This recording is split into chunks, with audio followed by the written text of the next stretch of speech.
Sound is up, and we're live. We're live. What's up, everybody? How's it going? Welcome to the show. Thanks for joining us. Thanks for hanging out with us again. It's Monday Night Monster Jam, as always. As always. Yes. Woo! Number 22. Crazy. It's, we were old enough to drink on the last show, 21. Yeah, 22, it's all downhill for drinking Now, here. now we're going down. Anyway, hopefully all you guys out there have had a very relaxing weekend. I hope you guys have had an awesome Labor Day weekend, Labor Day itself as well. I know I did. I got up early, went on a crazy hike, helping train with my wife we're going to go do Half Dome at Yosemite, so we got to train and get ready for that. So that's fun. That's kind of how I spent my early part of the day. And now we're going to do Monday Night Monster Jam with you guys, making monsters, all before I get back up early tomorrow to go to work. Yay! Woohoo! So, They'll tell you about the return to Labor Day, which comes after Labor Day. the return to Labor Day, yeah. That's the horror part of Labor Day. Return to Labor Day. Rated R. Starts everywhere Friday. Remember when they used to say that? Starts everywhere Friday. Yeah, I used to love that when I was a kid. Now it starts everywhere on Thursday at midnight or earlier. Yeah, so here we are. We're going to go ahead and tonight we're going to do just stick with the mask that I was working on because I didn't get to do as much as I wanted. I want to take it a little further. Some people had commented that they'd love to see it go further. So we're going to give you what you want. We're going to go a little further. Not going to, take it all the way to detail, but I'm cleaning some stuff up still and working on forms, the teeth and stuff like that. Areas I'm still not happy with. So we're going to work on those things a little bit. And then we'll get back to artist share. We got a good one tonight, and we're going to talk about contests, giveaway/contest type of thing that we talked about last time. We're still working on that.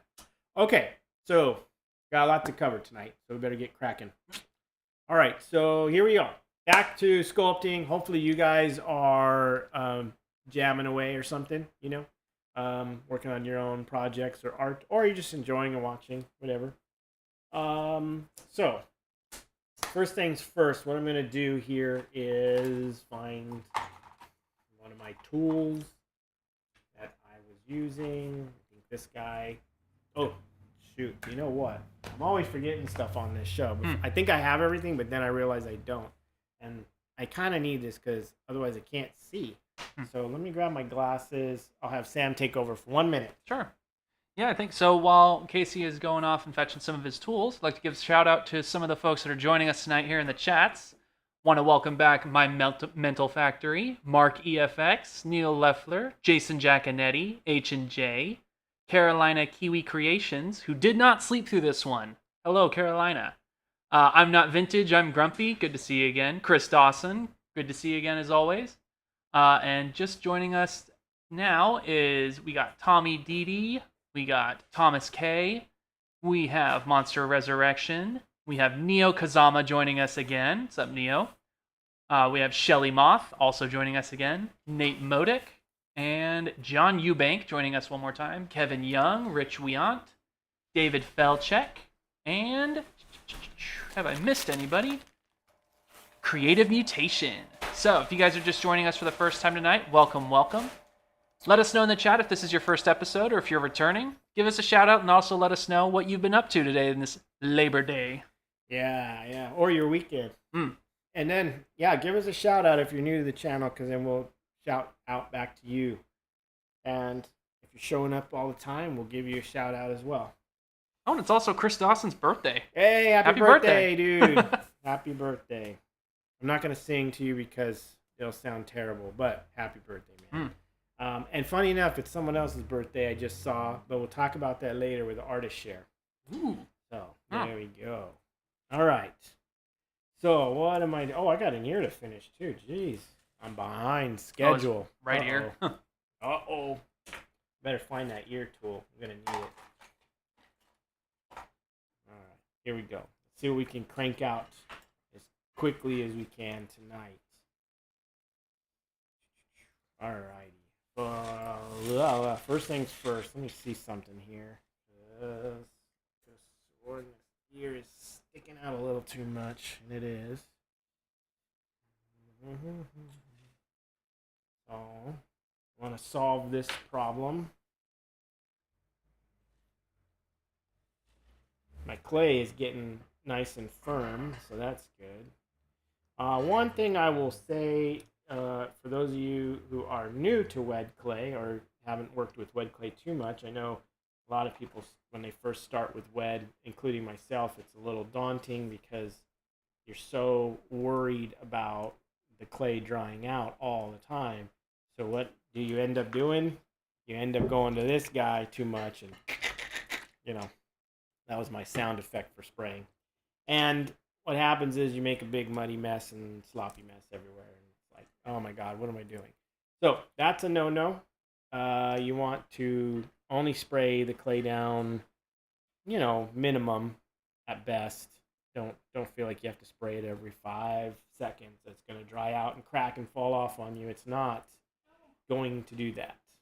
So now if you left it unbagged for a long time and you walked away for hours and went and had lunch and then go to see your girlfriend and then you went to the movies and then you went to then you might come back to something that's not so good. So yeah, you want to just kind of take care of it. Keep it bagged when you're not working on it, and spray it, mist it down lightly a few times before you bag it up. And that's it. Bag it up really well. Make sure there's no leaks. Call it a night. Walk away. You're good. You come back next morning, your clay will love you for it. And you won't be crying because it's all broken off and on the floor. So the wet clay thing is really easy. I've had tons of questions over the years about wet clay, like, how long can it last and yada yada yada. I've made pieces last months and months and months. Now you have to care for them like a plant. You can't ignore them. You have to water them every so often, unbag it, and that's where people make the mistake. They get lazy. They don't want to unbag the piece and spray it down. I'll do it later. I'll get to it, and then you never do. So if you know something needs to be unbagged and sprayed down, just go ahead and do it, because otherwise you'll be hating life. And sometimes what sucks is if you have a sculpture that's pretty far roughed out and it goes to shit, you're gonna be bummed. I've had a few of those happen to me. Wish I had them, or wish I didn't let them, go to that level. Poopy. Mm-hmm. Poopy level. Anyway, yeah. So I'm just working on this ear, by the way. Sorry, I kind of turned it away from the camera. I apologize, guys. I have to be conscious of that. Because I got to see the backside really quick. So give me a sec here, guys, and then I'll have it turned around. While you're doing that, I want to give a quick shout out to Mad Makes, who's also joining us again tonight. Yes. Mad Makes also brought up that today is actually also the 30th anniversary of Batman the Animated Series. Wow. Batman the Animated Series, Yep. huh? That's a great show. It That is. was an awesome show. You remember the last time you watched it? Me? Yeah. You know what? It wasn't all that long ago I watched the first episode, which I believe was Man Bat. Uh-huh. Right? Yeah. And, excuse me, I loved it. It's such a really interesting look to that show. You know what's funny? When I was a toddler, I was like 3 or 4 or something like that. My dad took me to San Diego Comic-Con, and I still remember the setup that they had for Batman the Animated Series because they were showing that episode on repeat. They had it on a CRT monitor on their booth table, and it was just replaying over and over again. My dad was talking to some of the artists. I think it may have been Bruce Timm's the person who worked on it, I think. Mm-hmm. My dad was chit-chatting with them. He was chit-chatting with some older folks, I guess, but I was sitting there just eyes glued to the TV because it was just like, whoa, a cartoon. Yeah, I want to see what this is about. That's like one of my earliest memories. That's awesome. Comic-Con 93 or 94 or something like that. Wow, man. Way back. way, way, way back.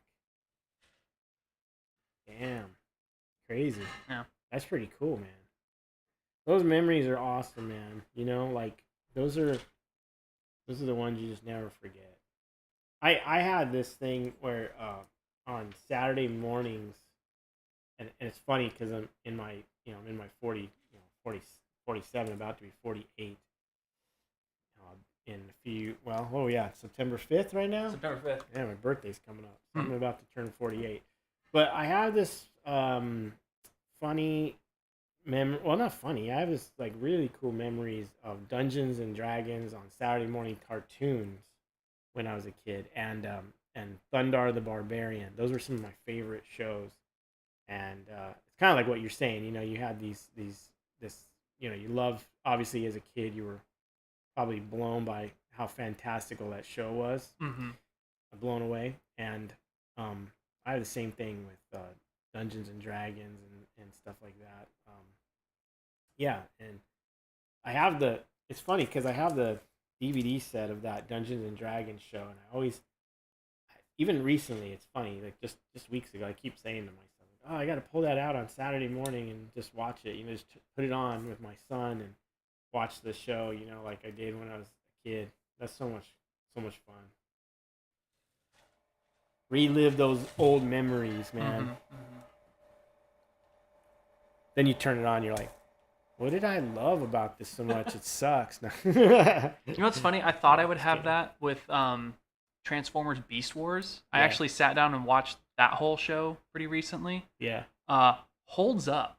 Yeah. I'm like, oh my god, I actually appreciate this more as an adult than I did as a kid. Like, it's got its kooky moments, but like Dinobot as a character was freaking awesome. Megatron as a character is great. I remember that actually too. That's funny, Dinobot and all that. I had not thought about that since you just said that, but now I do remember hearing that a lot. Because like it was weird, like Transformers and G.I. Joe. I used to watch those. Those all came on like back to back. Yeah, they were on like the same block, right? It was that G.I. Joe reboot. What else? Oh, this is killing me. It was on Fox Kids, I think. Yeah, Fox Kids. I remember too. It's funny. I remember realizing one day like that the voice of like Cobra Commander and what, like Megatron or something was the same dude. I was like, hey, wait a minute, man. This guy sounds like Cobra Commander. That was funny.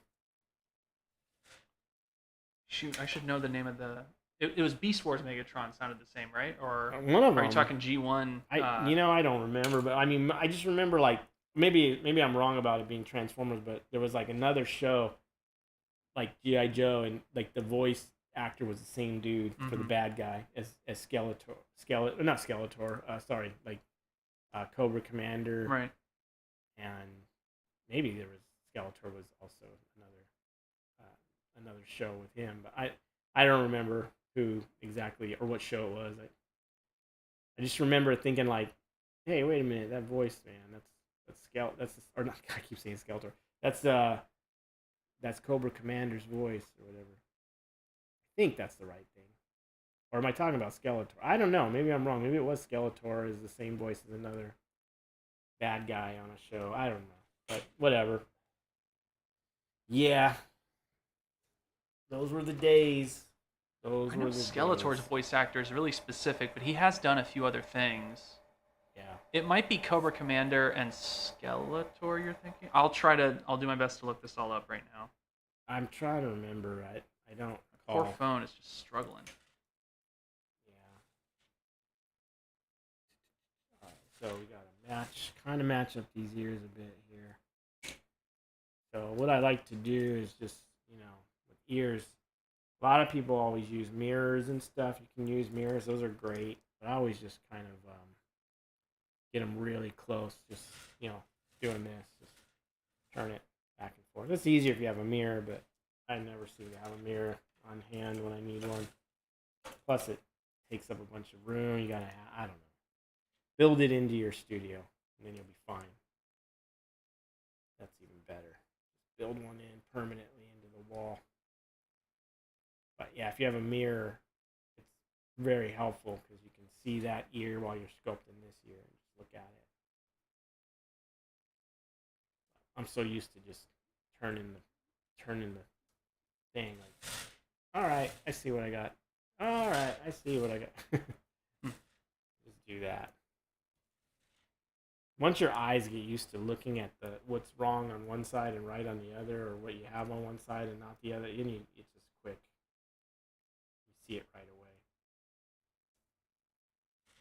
And one thing with the ears, I get them really close, but I don't try to perfectly 1000% match them.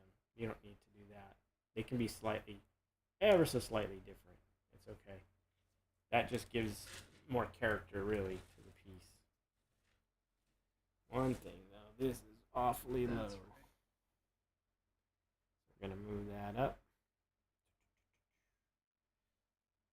Finally found it. Okay, Frank Welker. What's so Frank Welker voiced. I do know he voiced G1 Megatron. He also voiced a bunch of the other Transformer figures. A lot of the Decepticons. He didn't voice Cobra Commander, I think. And chat is saying this too. Daedalus in chat is saying that the voice actor for Starscream and Cobra Commander is the same thing. Which makes sense. That's the dude. That's it. Starscream. Yes, I knew it was one of them. He's got like that. It's that raspy, yeah, like complainy voice. I can't do it. I know. I haven't seen. Oh man, Gastro. Yeah. It's that like raspy, whiny voice thing. But yeah, it's Starscream. That's right. Decepticons retreat. Yeah. That's the same, and that's what he says in G.I. Joe. Cobra retreat. Cobra retreat. We got him on the run. Oh my god, all this stuff's coming back into my head right now. Mm-hmm. Yeah, and then the commercial. Fox Kids. What are we talking about right now? It's kind of funny too. I was actually watching a couple older episodes of Sailor Moon. Speaking of older shows, I was watching a couple episodes of Sailor Moon R and Sailor Moon S with my roommate. And I've never seen a lot of Sailor Moon before, but the episodes that she showed me, really freaking good. That show is like surprisingly well put together.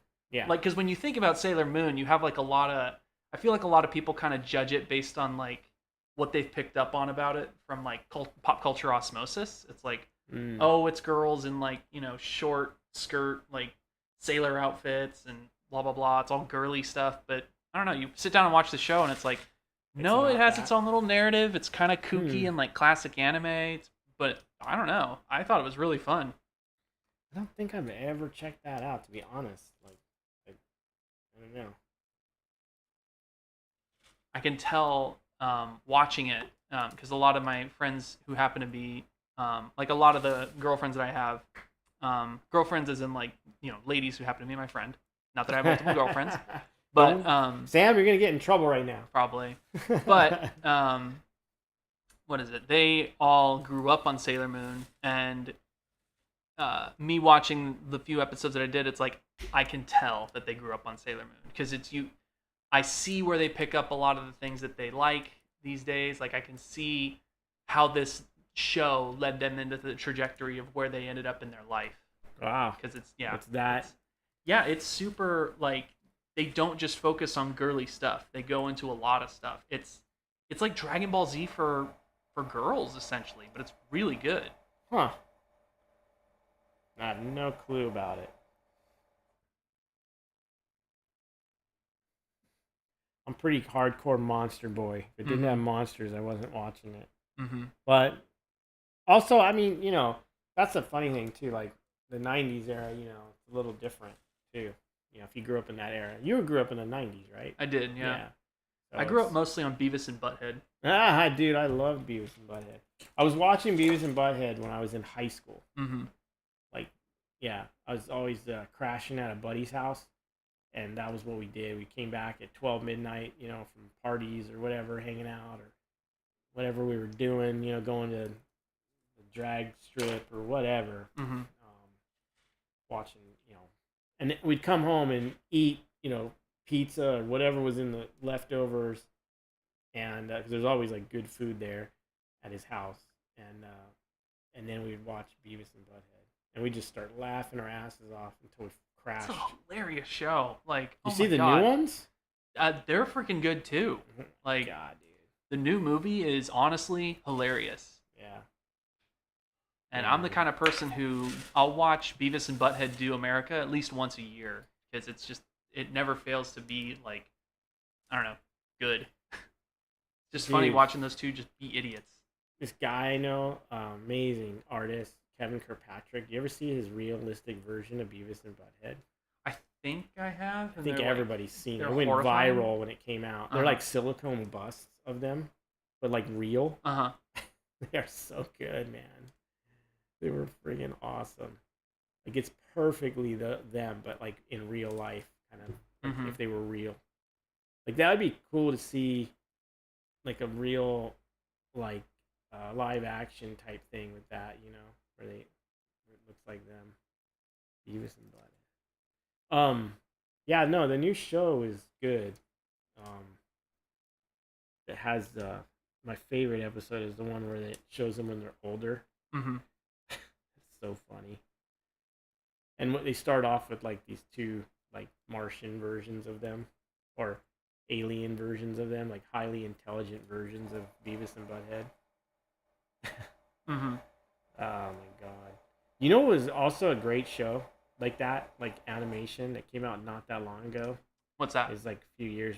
Well, no, it was a while back actually. Now that I think about it, did you ever see the Mike Tyson cartoon?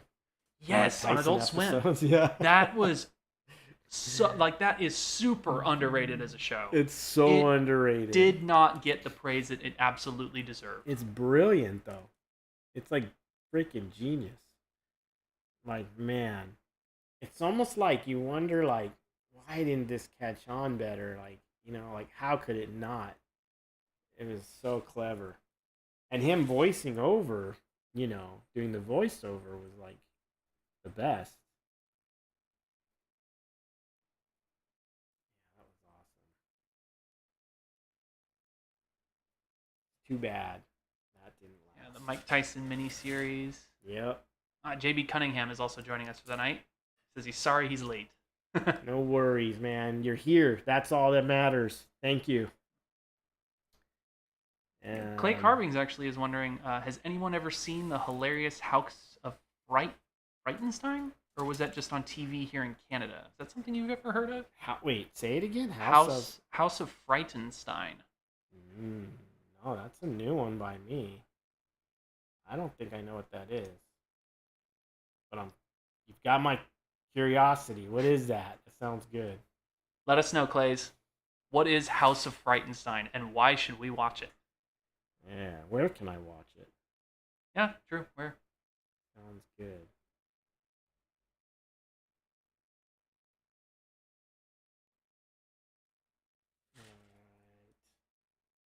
Alright. Ears.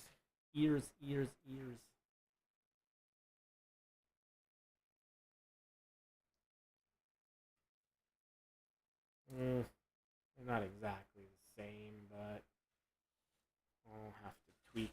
You know what it is? I'm gonna round this one a little bit.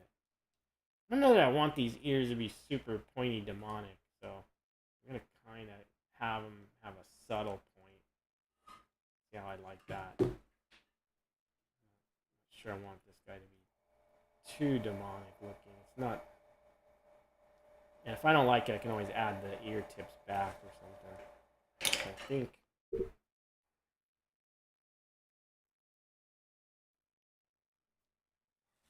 Let's see this from behind for a sec. Let me check something here. Funny feeling.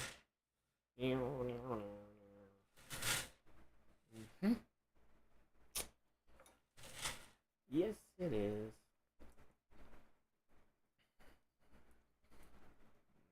Let's see what we can do here. Trying to match them up. I should have. Mistake I made is I should have matched them the day I did the one ear, but I ran out of time or something. always easier to just go ahead and match them at the same time. So, you know, if you're doing ears, make sure you do that.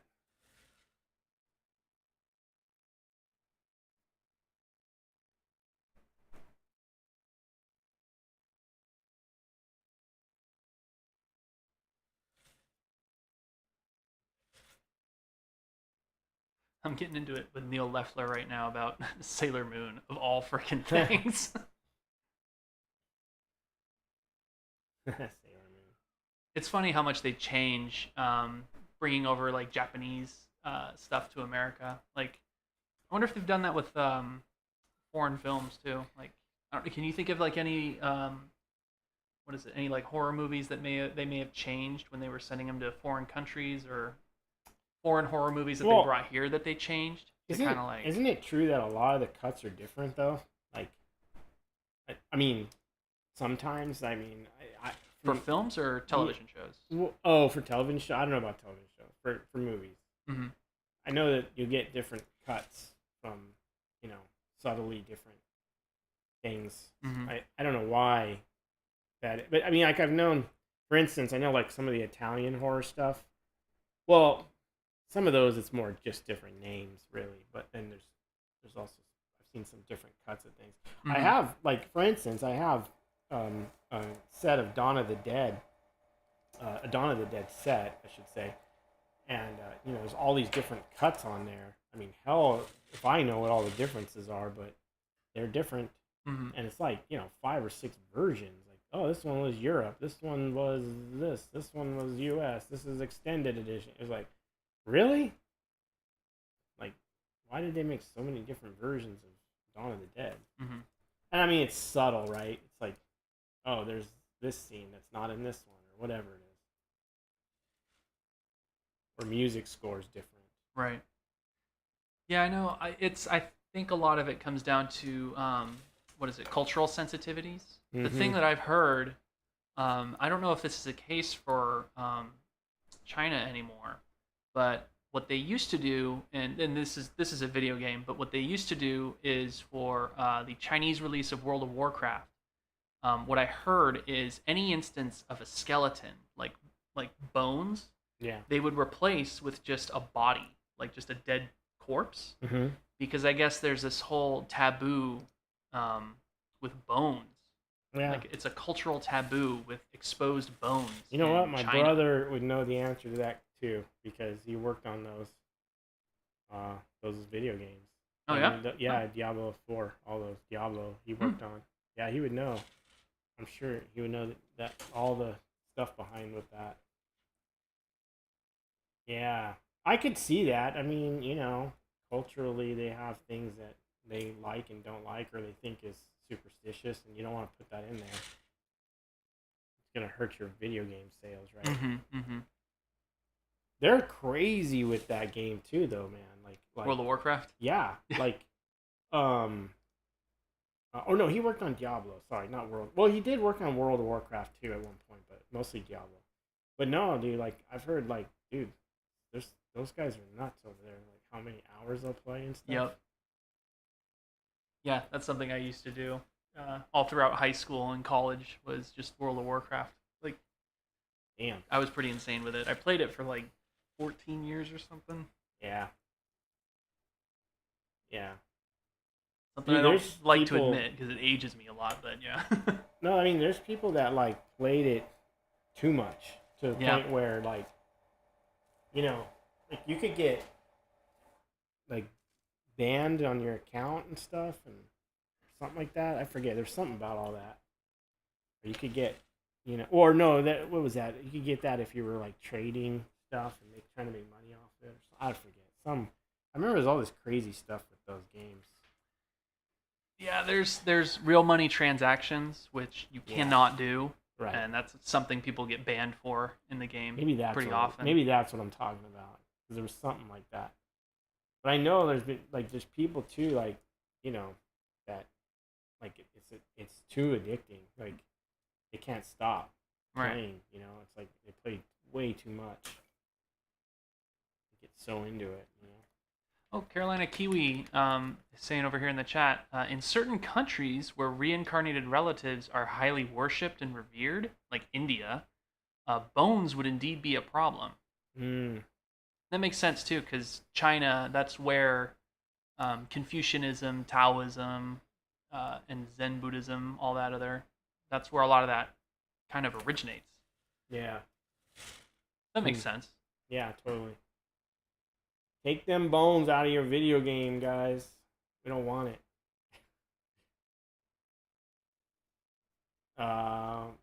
Although here in the U.S., we do want that. Mm-hmm. More bones, the better. Yeah, the thing we don't like here in the United States is anything that has that's overly sexy. Oh, That's like, nope, don't want that. overly sexy? Yeah. Yeah.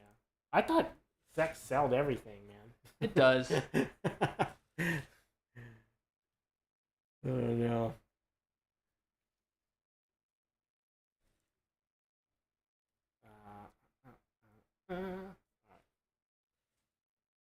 Now I got everybody. My son and I were playing on PlayStation. There's a remake, or new version, I should say. Yeah, remake of an old video game I used to play at the arcade with my brother.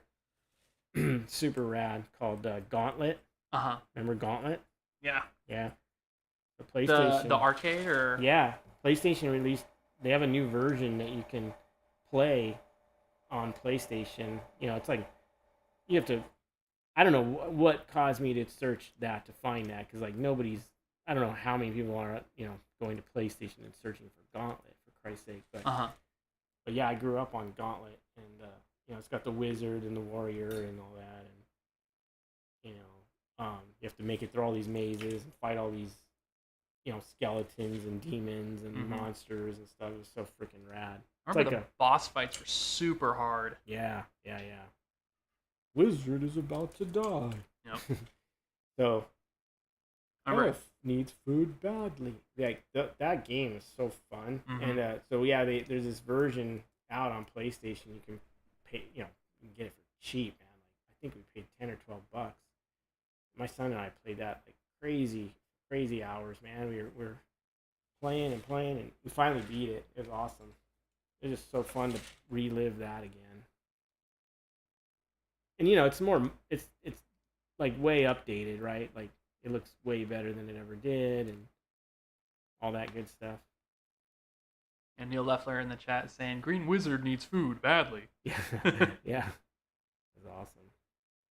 Yeah, anytime I was at an arcade or like a laser tag place or a roller skating rink, I would always seek out 4 arcade cabinets. Gauntlet Legends, what is it? The Simpsons arcade game. Yeah. Marvel vs. Capcom 2, or I forget if it was called Time Splitters or Time Killers. It's the one with the big gun. I think I know what you're talking about. And it's like the first level. I think you're flying around in a helicopter or something like that. It's nuts. Yeah. So you were a big Gauntlet guy then. Yeah. That's awesome. Yeah, my thing is, because I had 4 brothers, so it was just the 4 of us set up on like a 4-player arcade. Yeah. And it never failed. Like my brothers were not, like none of us were good at it. So we would just get through the first level, get to the Chimera boss at the end of the first level, and then we would just immediately die. And that was our fun with Gauntlet Legends. Dude, that's that game. I would die within 30 seconds every time. Was what was it? Dungeon Master? No, what was that game? Dungeon. The one where you're like yes, first person kind of thing, and you gotta get through all the mazes and traps. Yes. His name wasn't his name like Dirk? Yes. Or something like that. Yeah. Oh man. Dungeon. I even watched What was it? Dragon's Lair. Dragon's Lair. Yes. I was like, wait, it's not Dungeon. Dragon's Lair. That was rad. It's so funny. I even watched a big documentary about the production of that game and just how insane it was. Like, it was made specifically for one console, and that console I don't think was ever sold officially, but they still had the game and all the time that they'd put into it, so they just made an arcade cabinet out of it. Something like that. Dude, that game was so rad. Mm-hmm. It looked amazing. Like you just saw it and you had to play it. You know, it was one of those things that drew you in. How many people wasted quarter after quarter on that game, man? I can imagine a lot because I remember the mechanic of it was there were 500 unique what is it, quick time event kind of things that players would have to get through. Yeah. And every time you started the game, they would randomize the order they would be in. So Yeah. you just had to memorize all 500 movements and the timings associated with it just to get through and beat the game. And That's if you lost on insane. anything, you had to start all the way over again. Yeah, that was the bummer, dude. Like, that's what pissed you off. Is like, it sends you all the way back to the beginning. You're like, wait, what? Like, why can't I just start where I was? That was the only bummer. Like, they should have changed that, man. If there was one thing they should have done, is like, you should have been able to start where you died. Mm-hmm. To send you all the way back was so, like, you're just like, oh, forget it. I'm walking away. It sucks. I don't have any more money. I can't buy my fries, my Cajun fries now at the bowling alley.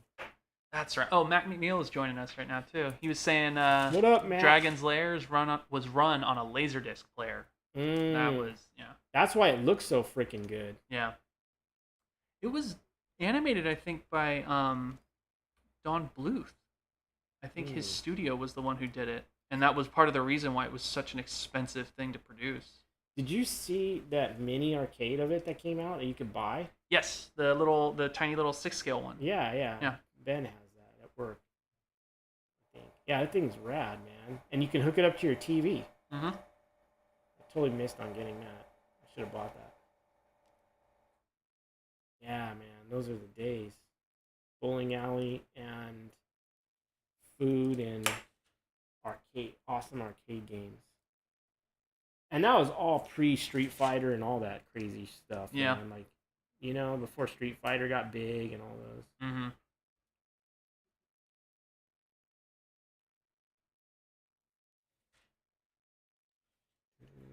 All right, I'm happy with that here for now.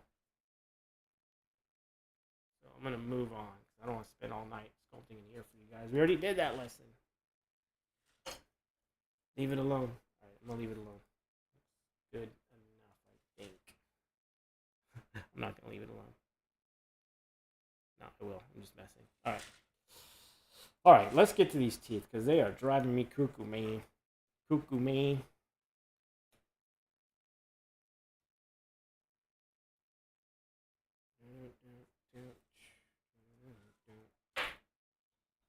What do I want to do here, man? I don't know. This hole doesn't really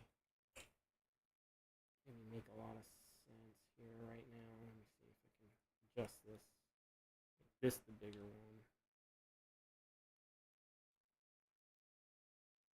one. Also, everyone can chime in on what they're working on if they are working on anything. Yeah, let us know. If you guys are in the middle of any projects, sound off. I think I saw it. Maybe I'm mistaken. I think I saw Matt McNeil is maybe doing some Fright Night piece again, or I don't know, maybe that was over the week. I forget. I saw something real quick. I think he was working on another wolf. One of those cool werewolves. Cool beasties.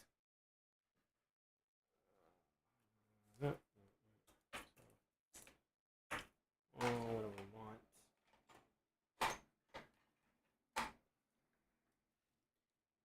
All right. Teeth are one of those things that I have to get into, man. Like, you know, because I'll spend a lot of time fussing to get them right. So I have to like get my mind in the right zone to kind of get in there and start digging away, making them look right.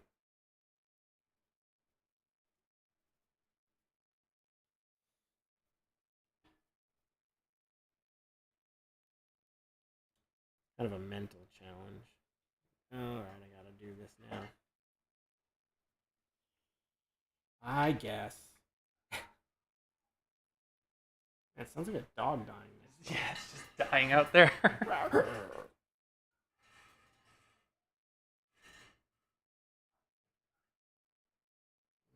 Yeah, Matt McNeil says he's still plugging hair. Oh God, that's what I saw him Yep. doing. Yeesh. Man, oh man. My mental factory says that they're working on that zero budget music vid project, and they have the prosthetics done, and now they got to film it. Zero budget. Yeah. They got the eye, or the eye that they're working on was posted earlier in the Monday Night Monster Jam Facebook page. Oh, I'll have to check that out. Okay. Zero budget. Dang, man. That's awfully nice of them to take that on. Let's see. Let's see what other folks are working on. Neil Leffler is saying that they finally got their headspace good to return to painting their Harley Quinn bust. Taking time off is extremely important, guys. Oh, yeah. Don't feel ashamed to do it. Yeah. Yeah. That whole, like, I gotta be a machine and work and do it. Like, even I don't do that anymore. It's just not healthy. I mean, doing art that you love and being dedicated is great, but you have to do that. But, man, gotta take breaks. Mm-hmm. Kyle Morris is saying they're sculpting some half mask of a clown old man with his eyeball hanging out. Gruesome. Creepy.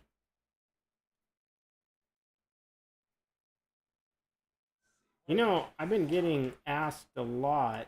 I've been doing these posts lately. I've caught on to this, Instagram trend of reels. Which are really cool because they actually get you more exposed than regular posts and stuff. The reels stuff is better to do.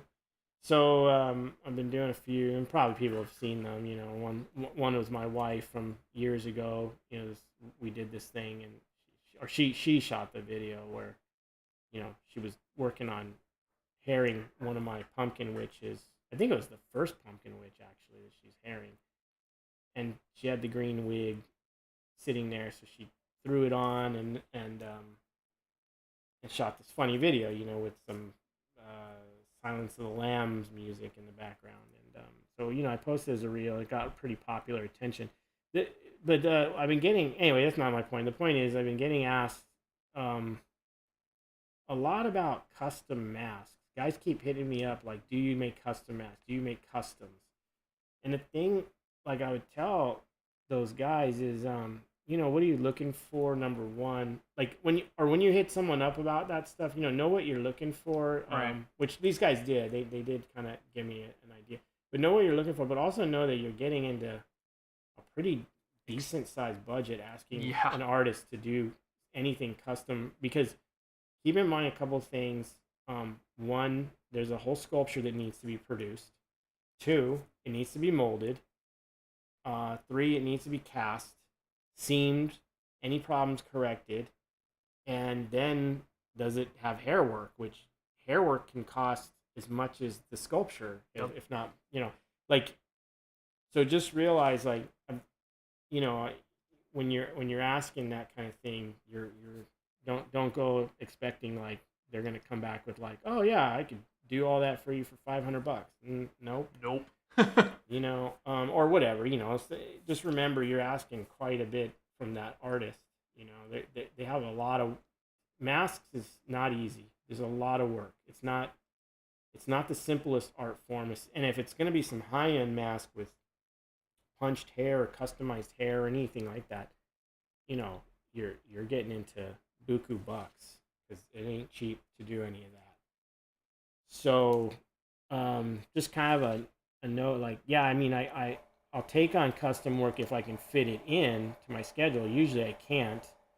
Sometimes I will, depends on what it is. And I have to obviously be into it, like it. Because if it's something I'm not into, I'm not going to do it. Because, if my heart's not in it, what's the point of doing something for someone? Your heart has to be in it.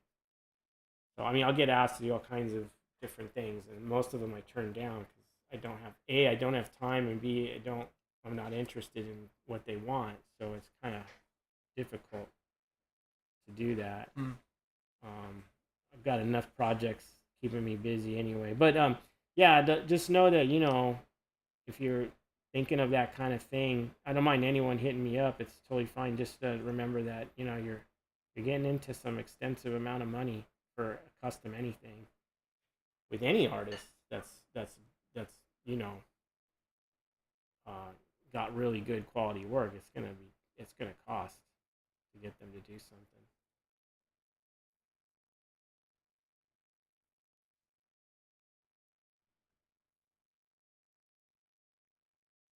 Let's see. Check out what other folks are working on right now. Talked about Kyle Morris's Clown Man with the eyeball hanging out. Monster Resurrection says that they're currently sculpting an EC comic style zombie. And Britt Martin is starting on an old school werewolf painting, more wolf than man, in parentheses. Nice. My Mental Factory says, if they're looking for the eyeball that they're working on, the prosthetic for the college class. Oh, it's for a college class that they're working on. It's a music video project that's associated with a college class. And then if they want to find the prosthetic eyeball that they're working on, just look for Phoebe on the Monday Night Monster Jam Facebook page. Awesome. Then I got some catching up to do on that page. I gotta see all this stuff going on.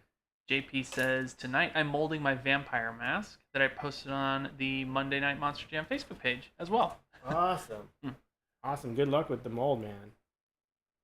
We're also getting some questions in here from some folks too, if you wanted to answer any, Casey. Yeah, I mean, we can go ahead and take a couple right now. I'll just take them while I'm working on this. Sure. So let's see. Unknown Origin FX. Oh, well, this is kind of like a little casual question. How much is a custom mask? No. He's Unknown Origin FX is wondering, have you heard of AMUA in Nashville? I'm applying there this week. I'm guessing that's a school, like a specialty school for maybe special effects work, or AMUA in Nashville. AMUA. Is it a school, or is it a special effect, or is it a shop? I'm assuming it's either a shop or a school. I'm wondering if it's a shop, because I'm wondering if it's that big shop out there that a few of my friends have gone to work at. I don't know. But maybe I'm wrong. It may be a school. Let us know, Unknown Origin. What is it? Is it a school? Is it a shop? What do you want to do there, even? Yeah, I wonder what it is. Oh, and Kevin Young is still working on a Frankenstein monster bust based on a David Hartman illustration. Oh, nice. David Hartman. Some cool monster stuff. Yeah, I've been adding little bits of clay to his gums and playing around here with this. Let's see, gotta figure this all out here somehow. Kind of a mess. Oh, we just got a response from Unknown Origin. He says, yes, school. Academy of Makeup Arts. Ben Rittenhouse is the FX instructor. Oh, okay. No, you know what? I really haven't kept up on the different schools out there. So I don't know much about that school. Sorry. Yeah. Well, but, awesome. Sounds fun, man. Good luck out there. Yeah, apparently it's a 10-month special effects makeup program. Awesome. Very cool. You're going to learn a ton. Yeah, man. You'll have a lot of fun. Also, he's going to be in probably one of the best areas to get barbecue. Yeah. Texas, right? Tennessee. Oh, sorry. I thought you said Texas. Tennessee. All right. Oh. I mean, Tennessee barbecue is pretty legit, too. Yeah. Anything Midwest. There you go. Tennessee, huh? I'm not familiar with any schools out there. Wow, that's cool. They're popping up.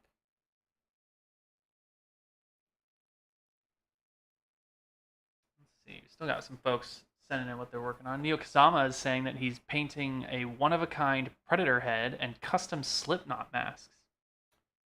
Nice. Really interesting. Slipknot. Is he going to go see Slipknot in October? I don't know. Let's see. Neo Kazama, are you going to go see Slipknot this October? Let us know. Well, wait a minute. I should ask him if he lives in California. playing out here.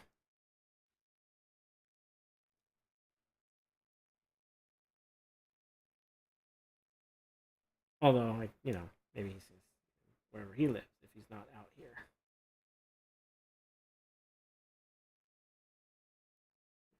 There's a lot of folks working on some stuff right now. Yeesh. Nice. Let's see. That's cool. We got. Oh, I'm not vintage. I'm grumpy. Says I'm building models. That's cool. Pretty much it. You know, that's funny. Because remember, Sam, we were talking about that. Yes, I do remember. Episode. We were gonna do tonight's episode on how to build model kits and assemble them and all that. That's coming up. We're gonna kind of cover. I have a model kit that I did, and I thought it was a great opportunity to cover building it and, you know, how I glue it together, put it together, and then like take it all the way to paint.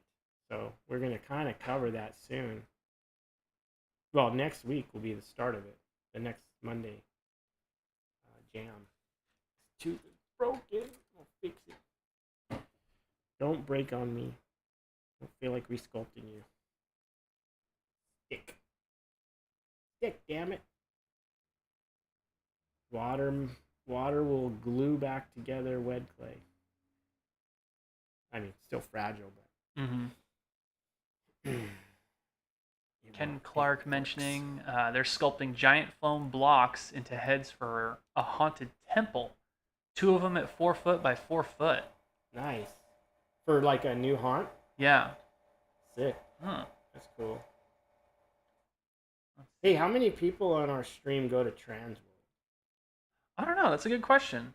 If you guys in the chat let us know, do you guys visit Transworld at all? Yeah, Halloween trade show every year. Oh, right off the bat, Ken Clark says, I do. Oh, nice. All right, cool. There's one. Oh, and Neo Kazama says that he's East Coast. So. Oh, East Coast. Okay, yeah. Sorry. Well, he'll catch Slipknot on the East Coast, probably, maybe, huh? Or not. I don't know if he's gonna go see them. Anyway, we're gonna try to go see him in October. My son loves those guys, so I'm gonna take him to check them out. They are crazy live. I've never seen them live. They are freaking nuts. That's gonna be cool. Yeah. Oh, and JB Cunningham is planning on actually visiting Transworld this year for the first time. Oh, very good, very good. Nice. I might go. I don't know. I mean, eventually, if I start this mask company, I'll be there every year. I'll get a booth. But that's the plan, man.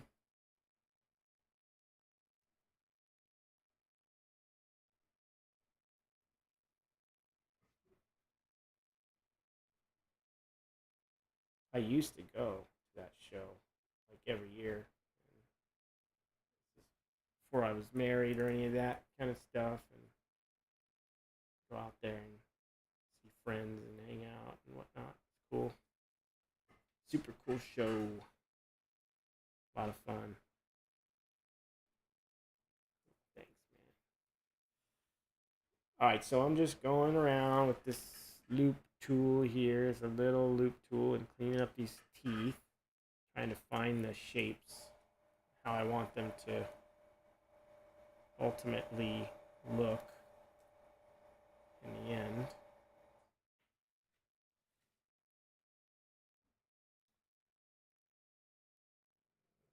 So, it just takes time. You have to just sit there and whittle away on each tooth. I really, if you look at a lot of my masks, I really like to take time to make the teeth look cool. You know, I've seen, you know, other guys probably rush through this a little faster or just kind of get them in there and maybe don't spend as much time cleaning them up. But I like to sit there and try and make them look as cool as they can possibly look. Before I put a mold on this thing or any details or any of that kind of stuff. I'd recommend just spending some time. And even the gums, play with the shape of the gums. That's one thing I would say for sure. Not just the shape of the teeth, but the gum shape. You can make it interesting, more horrific if you bring the gums up and more rotted away, or the teeth are starting to expose more of the upper part of the tooth, so getting into the root. It's kind of interesting. I always like that look. It's more monster horror vibe, type of a vibe.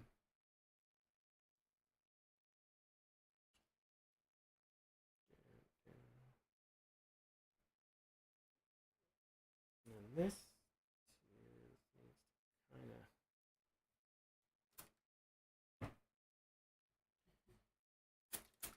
of give it a little. We'll do a little spray down, not much. Give it a little water. Pretty warm out here in California. You guys probably know we're going through like a huge heat wave. So hot. Oh my gosh. That's not helpful for web clay. Unbearably hot. Yeah. Pretty bad. Can't imagine how it's like in Arizona or Las Vegas right now. Dude, Death Valley got up to 127. I saw.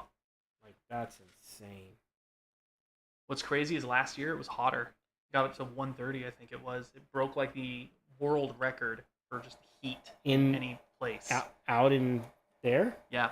Oh, so 127 isn't the hottest. No. Oh, 130, wow. I think, is the hottest That's either in the United States or the hottest in the world. Jesus, man. Which is crazy because you think about the Sahara Desert. It's like you'd figure the hot spots in the center of that place would get to the 140s or 150s. But nope. Damn. What global warming? What are you talking about? No such thing. I don't know.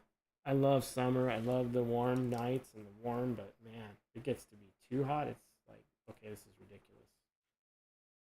I don't love it that much.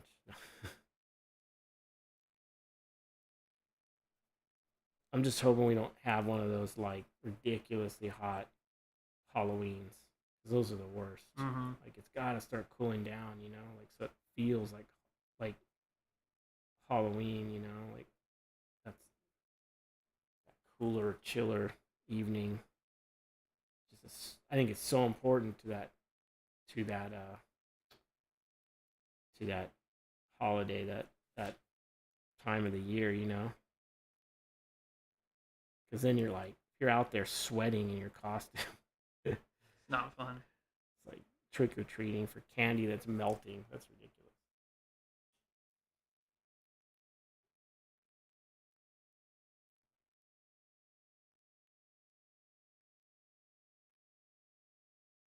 I mean, taking my kid trick-or-treating. I don't trick-or-treat. Who cares? Yeah, I take my kid. I think the last time I trick-or-treated was I was 23. That was 23. The last time I actually went out. It was like me and a bunch of my friends in college. Yeah. I have an excuse. I have kids. I have a kid. I can... Oh, yeah, no. Now I go with my nieces and nephews, and I've got my bag right next to them. Like, let's go, man. Pony up. It's funny because, like, you'll go to the houses, and then they'll hand your kid, like candy, right? And it's this adult, and then they're like, you want some too? They're like, you're sitting there like not asking, but then they're like, you want one too? I was like, you can have one. And they're like, oh, okay, all right. thanks. Yeah. And I just stick it in my son's bag. He ends up getting like double.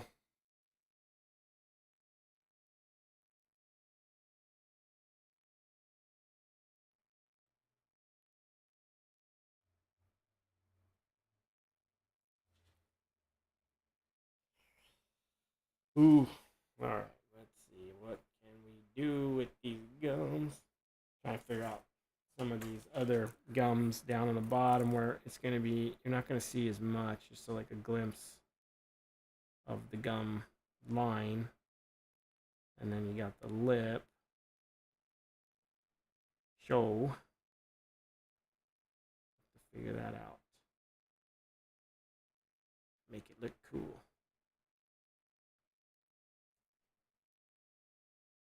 The teeth are like tedious, you know. That's what I was trying to say earlier. It's more of a tedious kind of sculpting. So you have to really buckle down and just do it. Otherwise, you're gonna be like, I don't like this. It sucks. And then you're gonna have teeth that look like shit, and that's no good.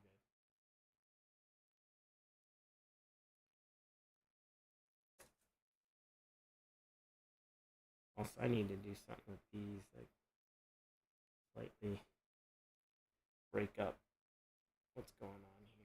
Push one in, pull one out, twist one. They're kind of all too straight.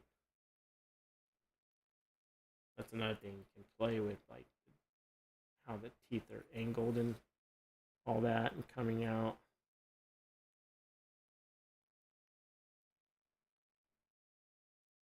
Do you have any other questions we could do right now? We do, yeah. I'm actually going through and writing some down Okay. that we've gotten. But earlier, we actually got one from Carolina Kiwi Creations.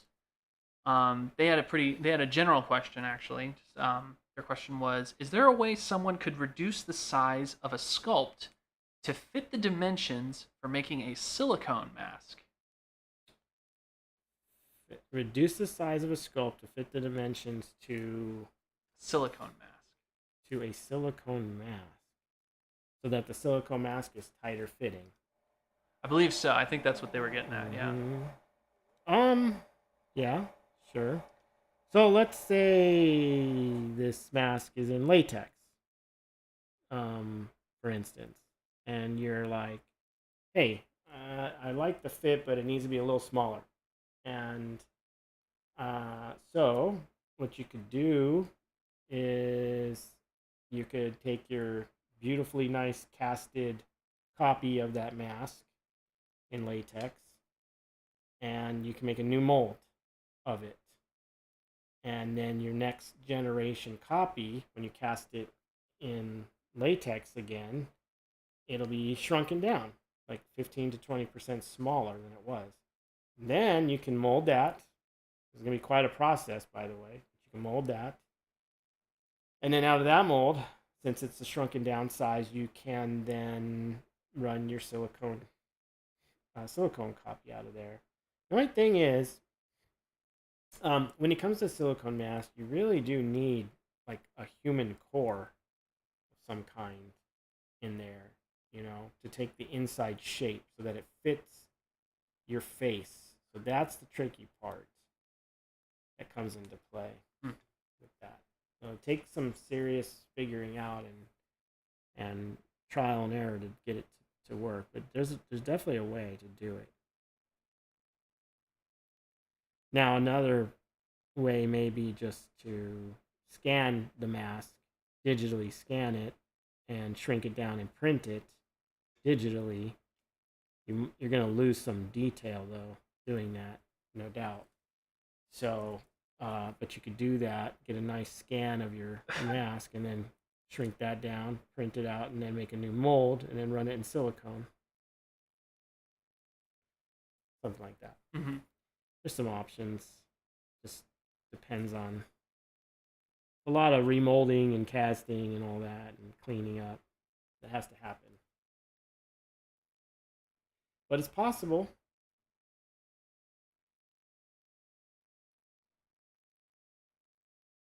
Oh, sorry guys, I'm yawning. You have to forgive me. I know I'm a little on the probably on the downside tonight, but that's because I got up at 5 in the morning and went hiking and did 4.5 miles uphill, downhill, all over the freaking place. So I'm pretty beat.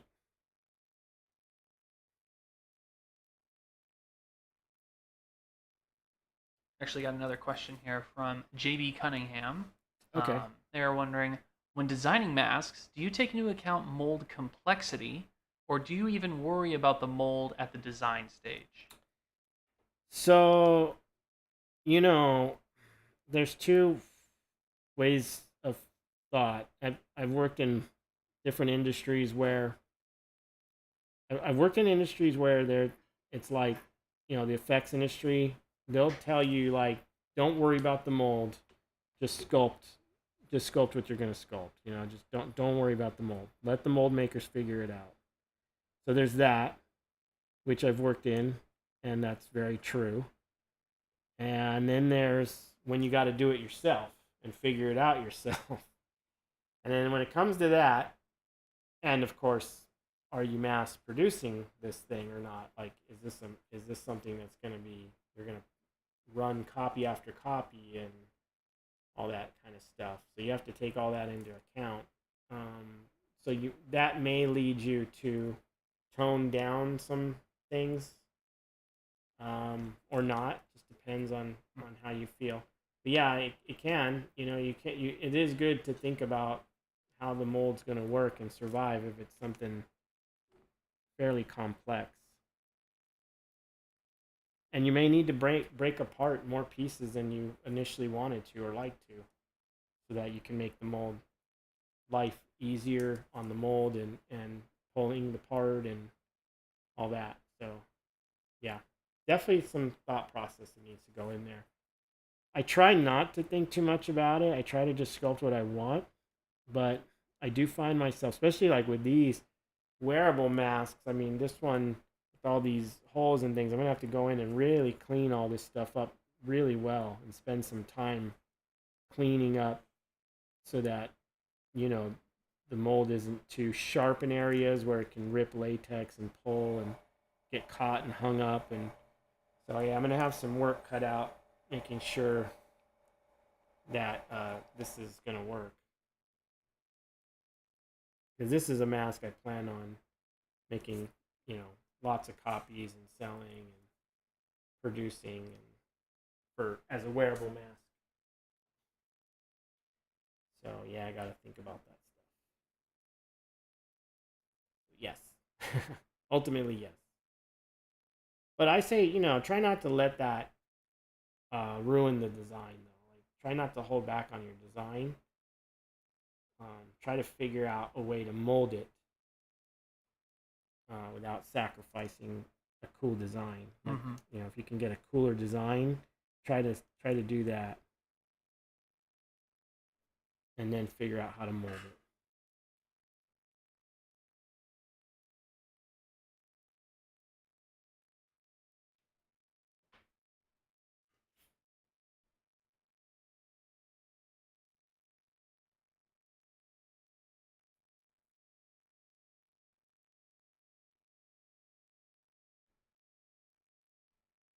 And you know what? We're way past 7 o'clock, right? Yeah, it's about 7:15 right now. Okay, so I'll pause here for a minute so we can do artist share. Take a breather on this. Plus, I need to get something to drink. Okay, so let me take a quick breather here and lay down some clean. I'm gonna move this out of the way for a minute. Clean up my mess that I'm making. Remember all that wet clay dust I warned you about. Try to keep it down to a minimum.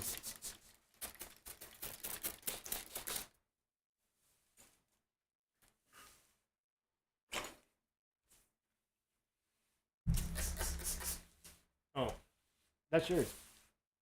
You don't want it? I got one. All right.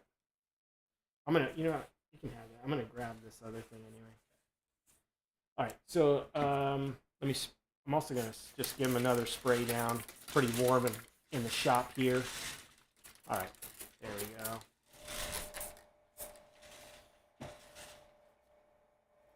And I'll be right back. Maybe we can chat with them for a sec. Sure.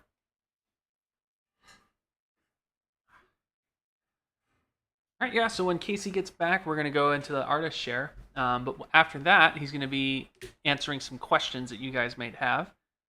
So if you'd like, go ahead and start submitting your questions in the chats right here, and I'll just write them down and, you know, read them off to Casey later on. Let's see. Matt, I did write down your question about ears and tips and tricks, so you're good on that one. And then, yeah, let us know, too. I know you guys have been posting a lot about projects that you guys are working on and such, and that's very much appreciated. Oh, to answer the questions earlier about the contest that we're going to be doing, the bust that Casey's going to be mailing out to 10 folks to paint. That's something that we're still kind of figuring out the logistics on right now. I'm not sure if we're going to do it tonight. We'll see what Casey wants to do about that. But yeah, that should be happening either tonight or next week. So, sorry, that is still something that we're still kind of figuring out at this point. Let's see. But other than that, let us know how you guys are doing. If you're having a good time, be sure to like the video or the stream if you haven't already. Likes and subscribes always help the channel. They're super appreciated. And I legitimately mean that. Like, we really appreciate every single one of you guys showing up and subscribing and showing your support. Like, it means a lot to me and Casey, like a ton. And then also as well, if you guys toggle the little bell icon that's next to the subscribe button, that'll set up a little push notification for you so that whenever we go live, you'll get automatically updated and let know, like, hey, we're live now. So no more sleeping through when the streams start and all that. Yeah. So. Yeah. All right. So tonight's artist share. We will do something. We'll go back to a couple books here because I don't have any art that's. Well, actually, I kind of do have something, but it's not sculpted by him. It's based on his work. So earlier I was saying, I just saw that, I believe I'm right about this. I just saw on Facebook, I think it's Greg Cannom's birthday. Mm-hmm. So I don't know if any of you guys know who Greg Cannom is. If you don't, let me share with you who that is. Greg Cannom is a Academy Award winning makeup artist. Amazing makeup artist. And if you know this movie, then you've seen his work, you know, and he's also worked on this movie too. So he's working on many awesome films. And let's dive into this book a little bit. This is a book I picked up a number of years ago. That's the Dracula with Gary Oldman. It is, yeah. And that makeup was done by, Greg Cannom and his shop. So, yeah, he did a lot of the makeups, the wolf beast, the vampire, and the different transformation makeups, you know, the Gary Oldman stuff, all that. So, that being said, I thought, well, it's his birthday, so wish him a happy birthday, Greg.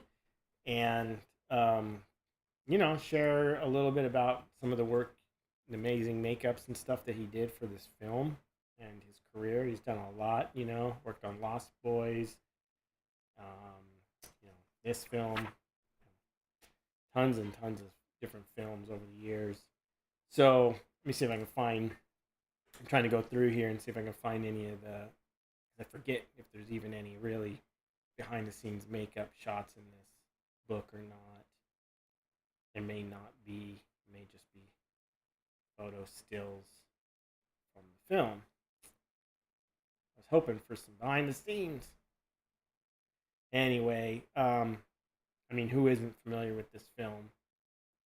It's, you know, amazingly done. Yeah, so there's the vampire when they confront him, and you know, there's a shot. Oh, there we go. There's a cool shot. Finally, we get to something.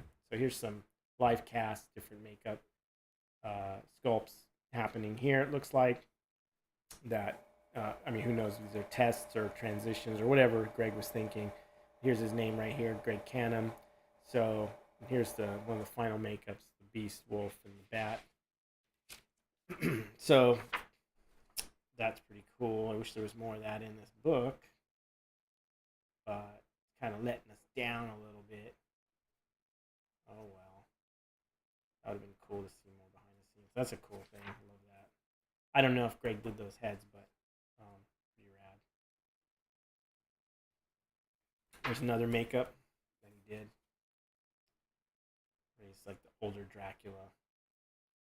So yeah, amazing stuff. I mean, if you know anything about makeup effects or makeup, the art of makeup, you know, then Greg Cannom's a household established, long time established name, and he's worked on many, many, many movies and shows and TV shows and different things over the years. He's worked with many of the great guys out there like Rick Baker and Steve Johnson and everything like that. All the different names out there. Greg had his own shop for many, many years too, doing his own films. So it's pretty cool. Here's a cool behind the scenes shot. We got Steve Johnson. Was this V Neal, I think? She was younger. Her younger days there. Steve Johnson. There's Greg. Greg right there. Young Greg Cannon doing one of the Lost Boys makeups. These are cool. Look at these drawings. I know Steve did a sculpt. Yeah, based on that. So this is a pretty cool thing to see. There's Greg again, working behind the scenes, doing the makeup for Lost Boys. So, and I think he did Buffy the Vampire Slayer or something like that. Yeah. It does look a lot like that. Because he was really known for coming up with that really cool 45-degree angle brow. The brow, yeah. Yeah, that was the brow and the snarl. Yeah, he was really known. Mm-hmm. He was kind of known for coming up with that. Did he also do the makeup on Mrs. Doubtfire? Man, you're throwing a curveball on me. I think so. Sorry. No. I'm trying to remember if that. It might have been him. Yeah, I think, or was it? It wasn't Rick, was it? No. No. It was him. I think it was Greg, dude. I think you're right. Mm. Man. You said that name, and I'm like, why does that sound familiar? I feel like I read that somewhere in a credit list somewhere. Yeah, probably. And you might be right. You should look that up and see if we're right about that, or if you're right about that. But yeah, anyway, so Greg's done tons of work. I mean, these are just two of the films that come to my mind because they're both cool vampire flicks, But Greg's. You can look up under his IMDb all the film stuff that Greg Cannom's worked on. It's endless, amazing stuff. So he's a fantastic makeup artist. And so yeah, that's kind of like a share tonight. We wanted to just kind of show. I wish I had more to show though. I mean, I wish I had something physical to show you guys. I don't have anything. Here's the famous sort of angular brow being used. That's so popular, and then got transitioned over to kind of like Buffy and all that. So, yeah. But man, what a bunch of fun times this looks like. Man, looks like they had a blast on this show. Some shots of Greg here, spraying the camera or whatever. That's cool.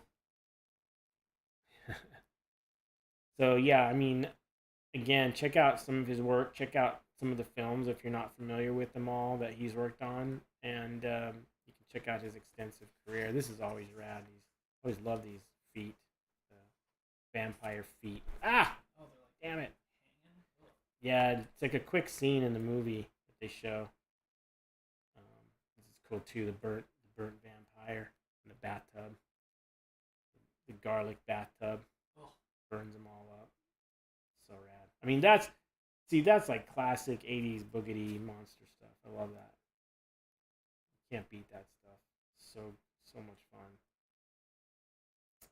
Creepy kid. Yeah, man. Fun stuff, man. Some of this film was shot in Santa Cruz and some other locations as well. But yeah, it's pretty cool, man.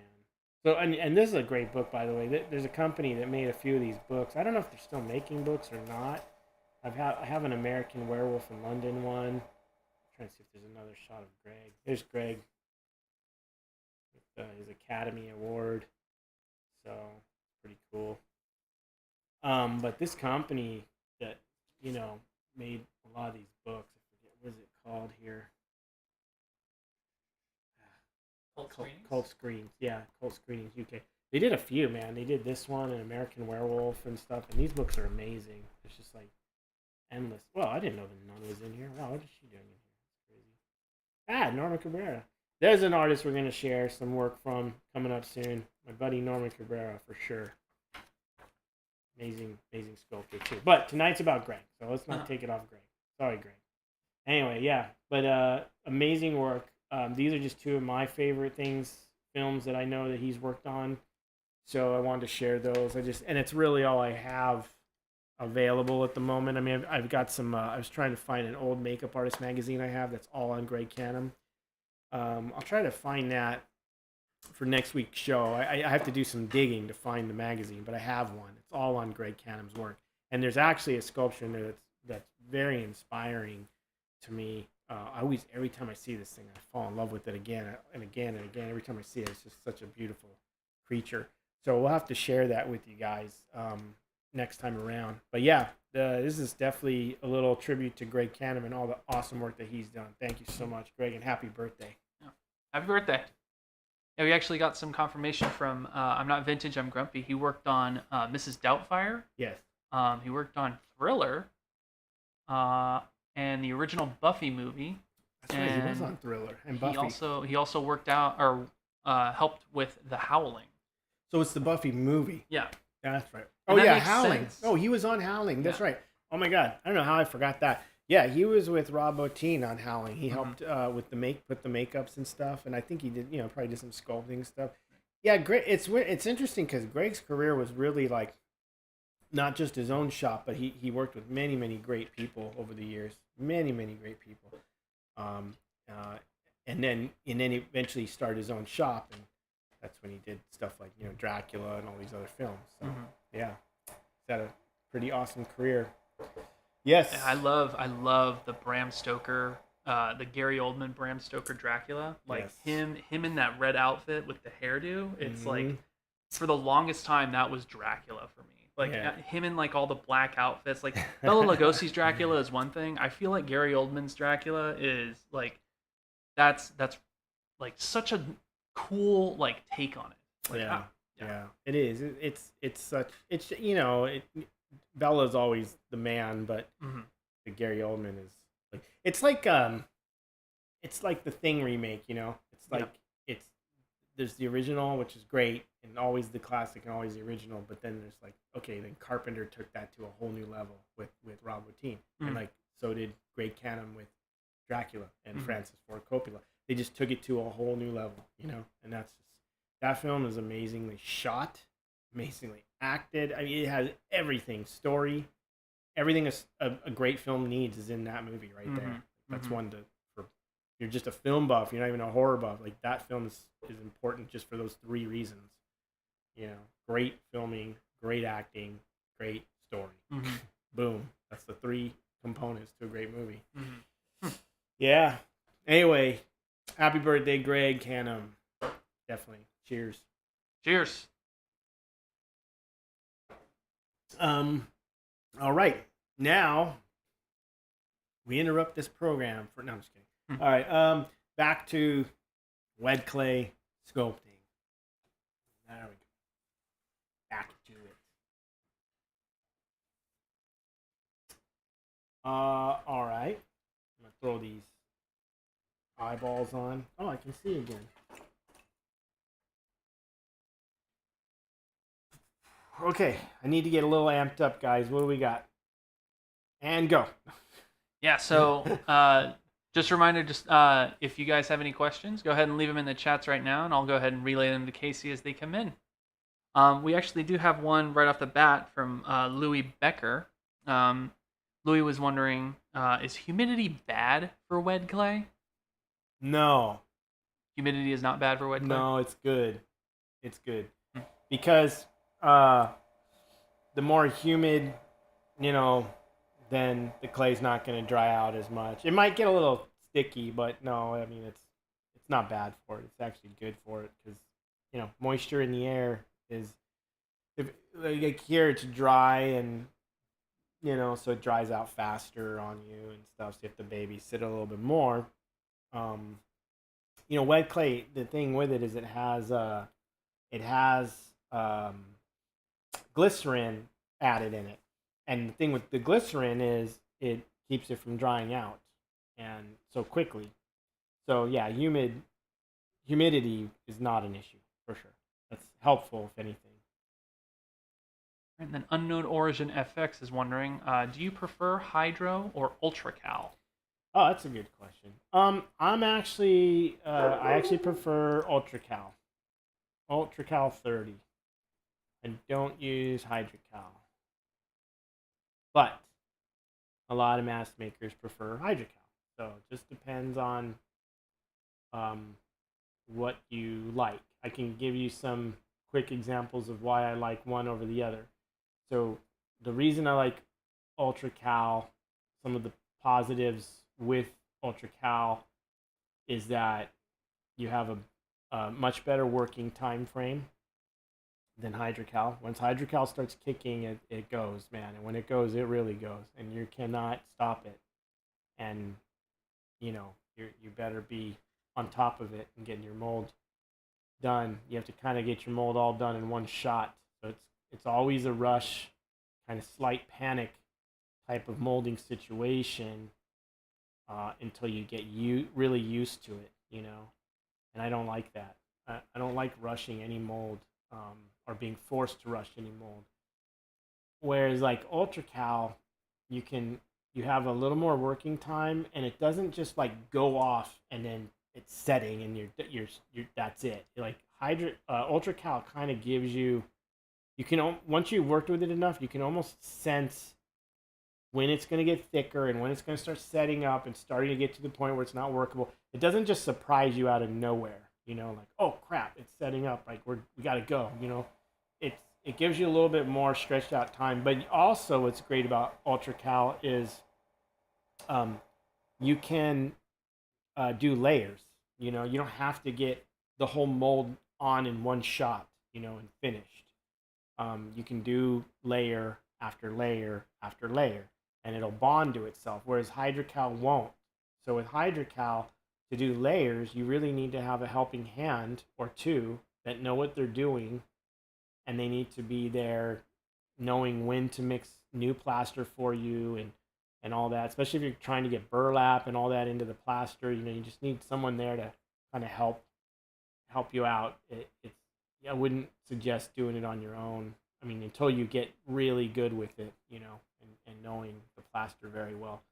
So that's just some of the pluses and minuses. And yeah, and I don't have any, when it comes to absorption, everyone's like, well, Hydrocal absorbs better, the latex. Well, yeah, but it doesn't matter, because whether it does or doesn't matter, because in the end I can get just as thick of a copy in Ultracal as I can Hydrocal. So the thickness is not a problem. There's ways to get the latex as thick as you possibly need it and want it. So I don't even worry about that.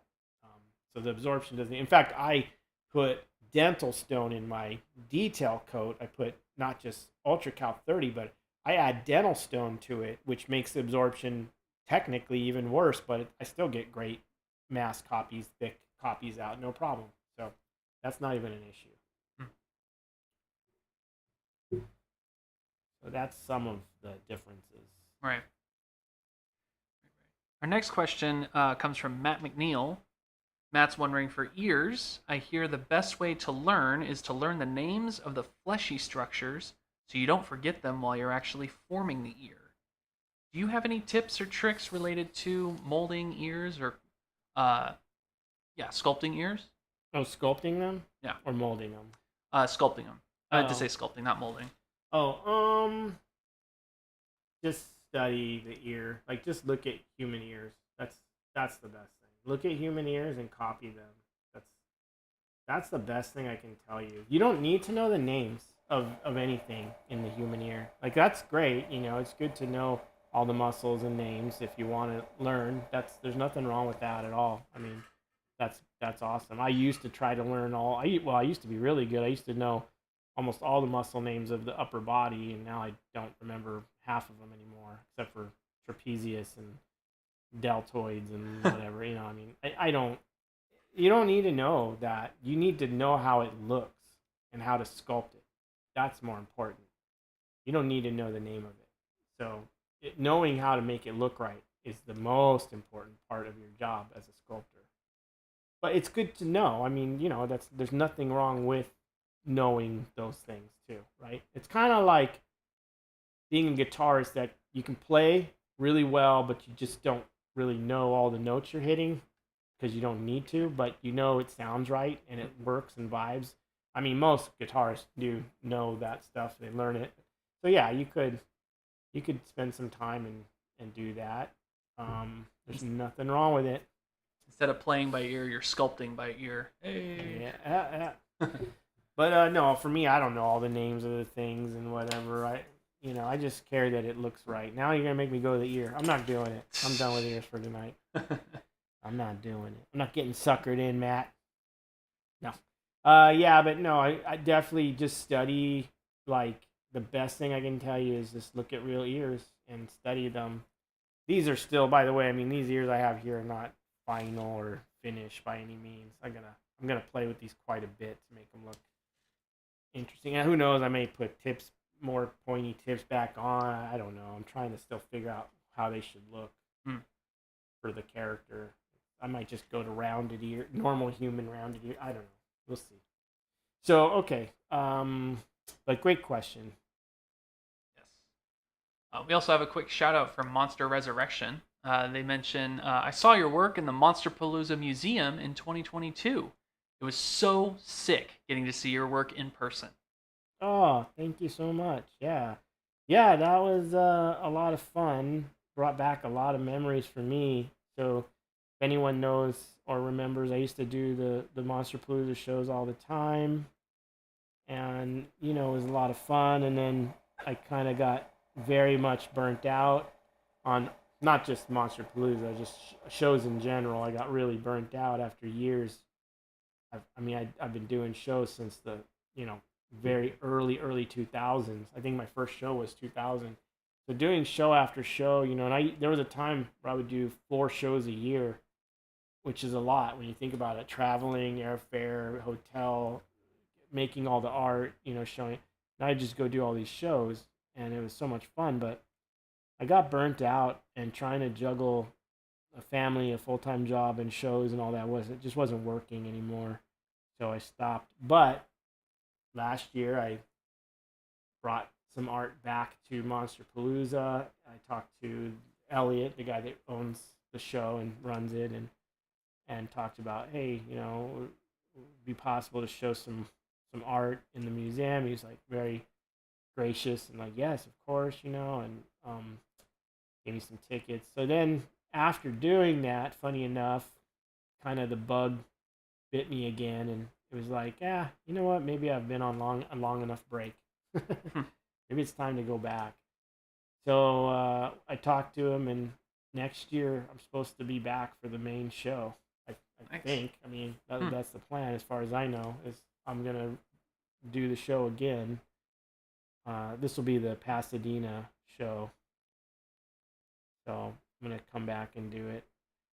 But I also have plans for those, collectors or whatever interested, or anyone, not just collectors. But I have plans to do an online show too, like my own online thing, like over a weekend, just showcase some art and offer it for sale. It'd be fun to do.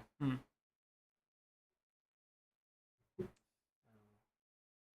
have another question here from Unknown Origin FX. They're wondering, how do you go about smoothing out the rake lines when you have so much detail sculpted in already? Do you use tiny brushes? Yeah, and well, there's a lot to be smoothed out and fixed on this, to be honest with you. And what I try to do is, you're probably noticing, and it's a very long process, but I try to use my tools to get it all cleaned up as much as I can, like try to get all the forms cleaned up and looking nice with tools. And then once I'm happy with that, then I'll start venturing more into brushes or sponges or different tools to help me clean up, larger forms and areas faster or whatever. So yeah, small brushes are good. I mean, a little bit of water, on the brush. Don't.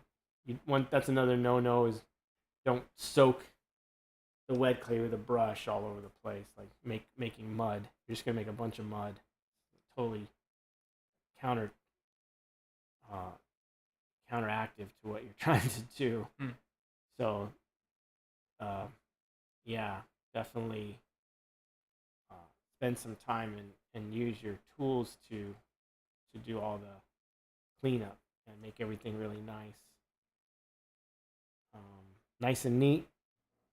Look, make it look really good.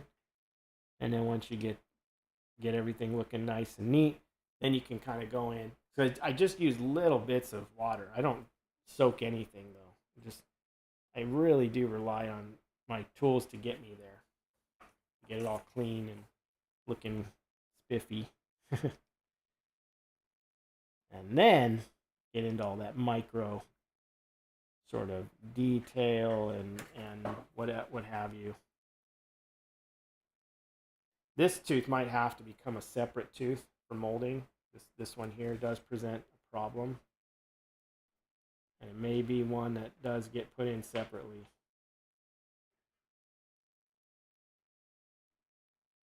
But we'll see about that. I have another question here from Ken Clark. Ken's wondering, have you tried using free coat for releasing your molds? The stuff is amazing, according to Ken Clark. No, I haven't used free coat. When I need to, with wet clay and masks, when I need to do a mold, my go-to, which releases really well and actually surprisingly works amazing. I don't use crystal. I think I've talked about this before with everyone. I don't use crystal clear at all anymore. I stopped using crystal clear on masks. It's a big no-no. It just travels and can stick to the hydrocal, the ultracal. Maybe the hydrocal too. I don't know. But ultracal, it'll stick to it in areas, or it can. Let's put it that way. And then if it does, you have to sit there with acetone and scrub it all out. It's a big pain in the butt. It's very aggravating. And it always happens in areas you don't want it to happen in. So, and when that happens, what causes is it causes wherever that crystal clear is bonded to the inside of the mold surface, the latex won't set up. It'll just drip right off that, and then you got this problem where it just won't set up there at all. So I started using. I got rid of I got rid of the crystal clear, and I don't touch that anymore. And I switched to matte Krylon matte spray, and I've had the most easy cleaning molds I've ever had in my life with that. But I'm curious, what you're saying with the free coat. That's interesting. Have to give it a shot. But yeah, I find matte spray is the key, man. It really is a great way to do it because you just don't have any worries. Cleanup is a breeze. All the clay comes right out. You don't have any because matte spray is a totally different animal than crystal clear. You don't have any of that heavy coating getting stuck on the mold. So that's kind of nice. But yeah, so free coat, he says, huh? Yeah. Yeah, interesting. I know what that is. That's I never tried it though. Well, there you go. Learn something new.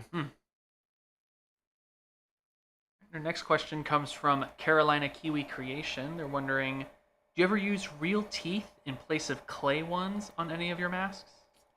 No, you can. You can do that. Oh my God, sorry, I just totally burped in everyone's ear. Sorry, guys. Wow. So you can do that.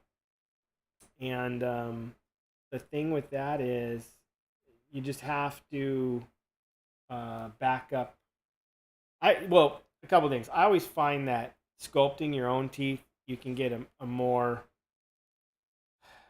freaky or interesting look. A lot of the teeth that are just pre-made, are very standard, real human teeth. But when you need to make them monstrous, you might want to make them bigger, and that can give the vibe that, a creepier vibe altogether. Like these teeth are way bigger than human. And also with real human teeth, keep in mind that when it goes into latex and it shrinks down, the tooth is going to become so small that it's not even going to be human size anymore. So it kind of defeats the purpose. So when it comes to masks, I would say sculpt your teeth, and you can then play around with the design and get what you want. Versus when you put those human teeth in it, like I said, they usually they're too small because they're meant to be exactly human size, and then they shrink from there, and so it's kind of not the best. So I don't use it, but you can do it. I've seen it done successfully, so it is something you could do. I just would recommend sculpting them.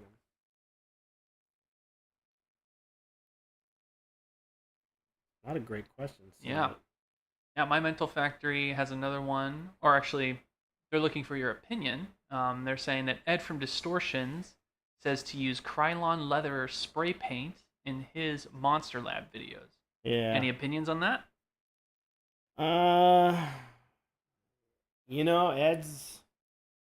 Ed's been doing this forever, and he certainly has his techniques that work for him, and for Distortions Unlimited and all that. But I don't find that I'm really drawn to those techniques so much because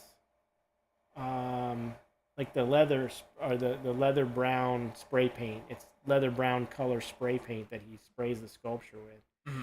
But the thing is they're also molding with very weak plaster. They use they use pottery. I think it's #1 pottery plaster, which is one of the weaker things, but they get gets really great absorption, of course, and it's cheap. Ed at Distortions is about cost too. He's run a business, so he has to worry about cost. So and they get a lot more, and they go through a ton of plaster. Anyone that watched that show, you can see how much plaster they go through. Right. So they want something that's cost effective. So yeah, I mean he's got his techniques that work great for them. For me, I don't really like that as a sealer. Spray paint. You're talking about spray paint as a sealer. I mean, hey, it works. It's fine as long as it works. It's all that matters in the end. But I don't like it, and I don't like the leathery brown look. I always thought it was so gross. Like that was just aesthetically. I was just like, ugh. Wants to spray their sculpture leather brown. But whatever. You can do whatever color you want. You can just do gray. I don't know though. I've never tried it, so I can't say it works for them. And that's good enough. I guess. I would just highly recommend to everyone listening. Like I cannot recommend to you strongly enough how well Krylon straight matte spray works. It's such a different animal than crystal clear, and believe me, your pieces will just come so easily out of the mold. To clean the clay out is a breeze, and then from there, you don't have to use any special solvents. You can just scrub the mold, any clay residue you can just scrub out with a chip brush and some water, and get a really nice clean mold, and you're ready to cast. Like boom, boom, boom, like that quick. One other thing I do use, I forgot to mention, now that I'm thinking about it, there is one other thing I do use besides matte spray, and it helps a little bit, mainly with not so much, the release. It does help the release a little, but it's more about my back is coming. More about well, it's the release, but it's also more about grabbing the plaster layers when you're brushing on the detail coat, and that's dulling spray. Krylon makes another spray called dulling. It literally says dulling spray. I tell people this, and they always go matte, and I go, no, not matte. Matte's totally different. So there's matte spray and dulling. I do a light layer of dulling spray over the matte, just very light, and then I start brushing up my mold. So that's another one I do. It's so funny. You're answering this question, and they're literally in the chat right now, like maybe 2 or 3 seconds before you say what you say, they like are posting it, and like they're reading my mind. Yeah, because like I'm not vintage, I'm grumpy. It just said like Krollen makes a spray called Caulk, and it's clear. It's clear but matte. And then Kevin Young responded like, "What can you use in place of a dulling spray?" And it's dang. Yeah, and dulling spray, by the way, is not even a sealer of any kind.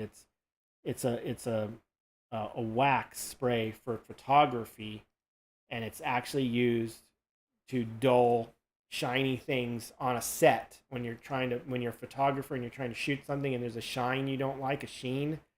You can spray this over something and cut the sheen down or knock it all the way out. And so the photography, when they shoot the picture, so they just go and spray real quick and then go back and shoot the picture once the mist clears. So it's really a photographer's sort of thing. It's not even a sealer; it's a wax base thing.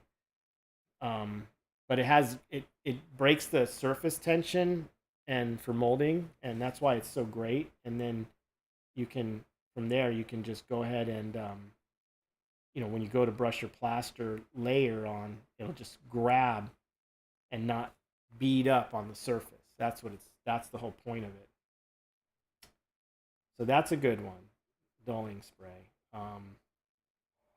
And I'm trying to think what else. I guess that's it.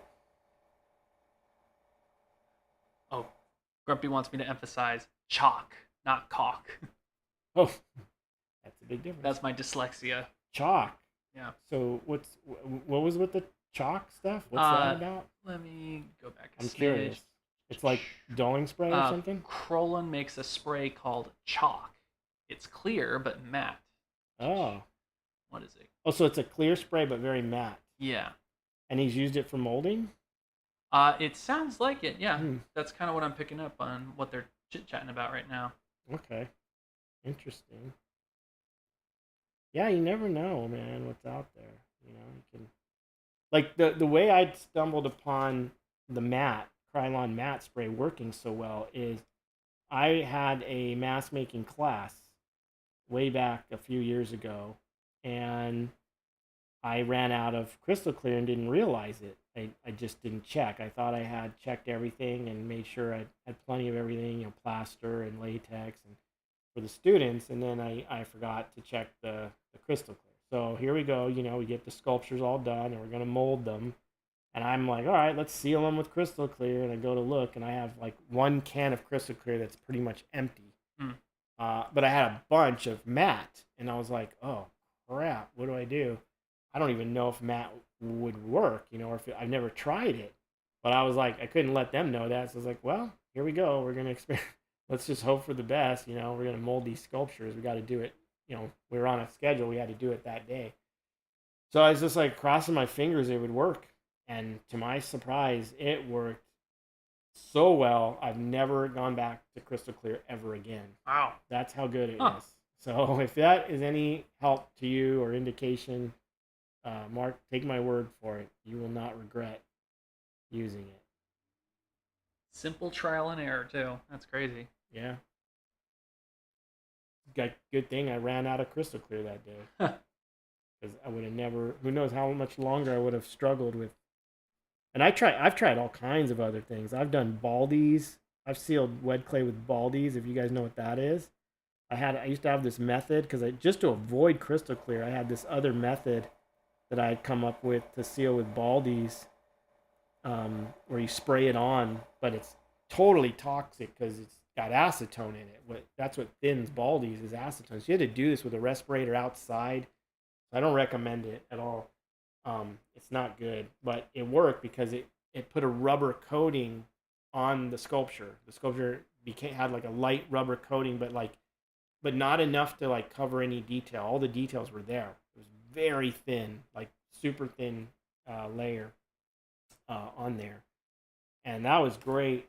And because that, you didn't need any dulling spray or anything. And then the funny thing is when you took your mold apart, all this rubber webbing blocked the clay. So like I had the cleanest molds I've ever had in my life come out because like all that rubber coating baldies just provided a sealer. But then you just take it out. And if you had a little area where baldies was stuck in the mold, you just melt it with acetone and it melted away right away. So it was really good. It worked great. It was costly though. It was not cheap.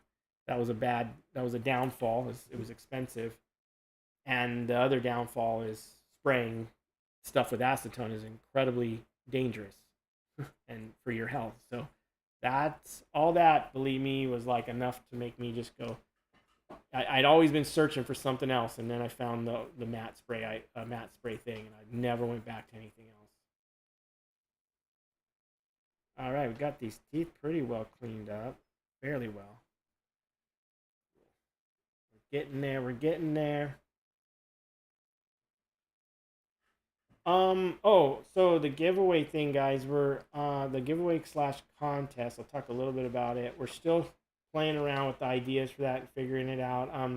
We got the general premise down. I know we talked about picking some winners tonight. I think we're gonna wait a little bit because we just got done with the other contest, and I was realizing like, oh my God, you're jumping right into another giveaway contest. What are you doing, you crazy fool? I don't know. So we're gonna do it for sure. I promise you guys we'll get to it. In one of the upcoming shows. I know we're saying we're gonna do it this show tonight, but I'm still trying to figure out some logistics of it all and how it's gonna work.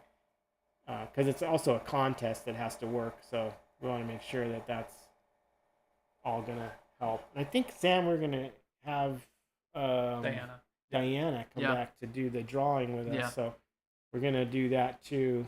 So we want to set it up. We want to make it a fun event for everyone, set it up, a fun night. And we want to make it fair too. And I'm trying, here's the other thing, just that's keeping me from doing it tonight. I want to have a special guest when we do it. So that's another plus. So we'll make it really cool. Promise you guys that. So I apologize if you thought it was going to be tonight. That's my bad because I said I would do it tonight, and here I am saying no, we're going to do it another day. I'm sorry. But you got to see some cool sculpting and stuff like that. Now, what I'm going to do with this guy further is I am going to clean up all this stuff off camera. You know, I'll get it all cleaned up when I get some more time on it. And once he's all done and in the bag, so to speak, I'll share pictures with you guys. And then, you know, eventually we get the first casting out of the mold. I'll share that with you guys as well. We'll share it on the show. Paint job, I don't know yet. We got to figure that out. Got to figure out a simple, effective paint job for him that isn't too hard to produce.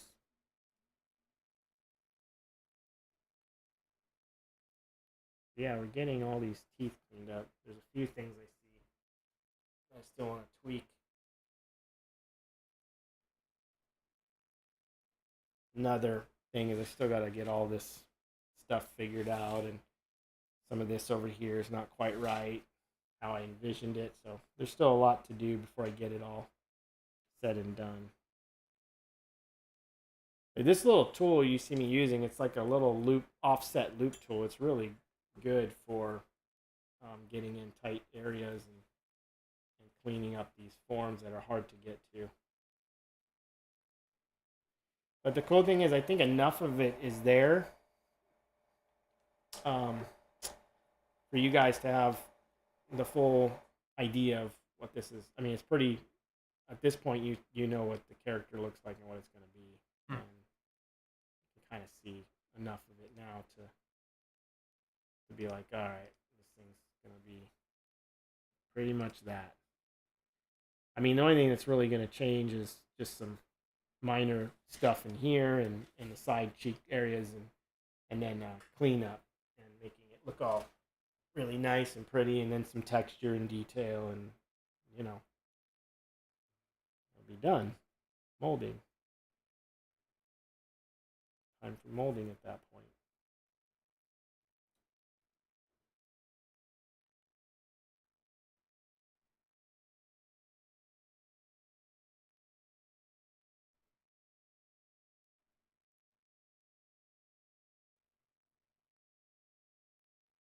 So hopefully you guys have had an awesome Labor Day and an awesome weekend. We want to thank you guys again for joining us tonight, hanging out with us, and helping make this show the best that it can be. For sure. Yes, we appreciate it. Sam was saying earlier, we greatly appreciate all that. The likes, the subscribes, all that is good. Shares. Appreciate it if you guys don't mind sharing it on your Facebooks or your Instagram. If you don't mind, that would be awesome. We always appreciate that because that helps spread the word. It gets more people in here to chit chat too. Yeah, that's another thing. The People chat's who are been brand going new. off though tonight, right? Yep. Yeah. That's awesome.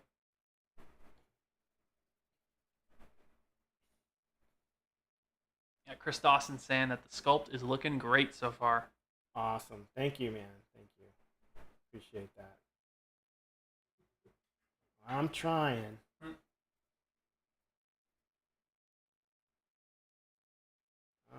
trying.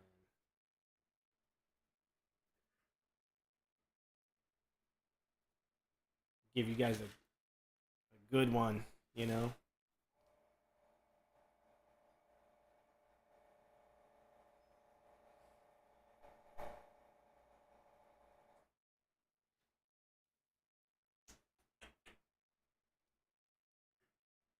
It's funny how like just all this little cleanup makes such a huge difference in the end. So I would say take your time on your own masks when you get to this stage. Try not to get too impatient. It's easy to get impatient and just want to finish and be done with it, but take your time, and if you got to change something, change it, refiddle with it or whatever, make it better. It's always worth it. And just little things like, if you just see a form that just isn't fleshed out enough or filled out enough, just add to it. I know sometimes it's easy to get lazy and be like, I don't want to add another little piece of chunk of clay there just to get that. But that little thing can make all the difference in the world, funny enough. Like just little tiny additions of clay, just pushing something out or making something look more fleshy or goosebumpy or whatever. That makes all the difference in the world. Like right now, I'm just trying to pull out some of this wiry, sinewy stuff here and then soften it down. And that will help a lot.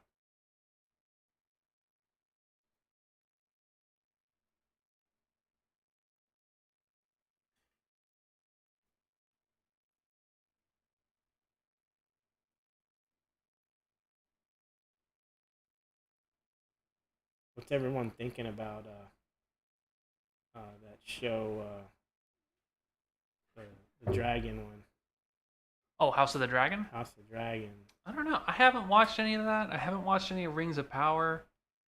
Oh yeah, what does everyone think about Rings of Power?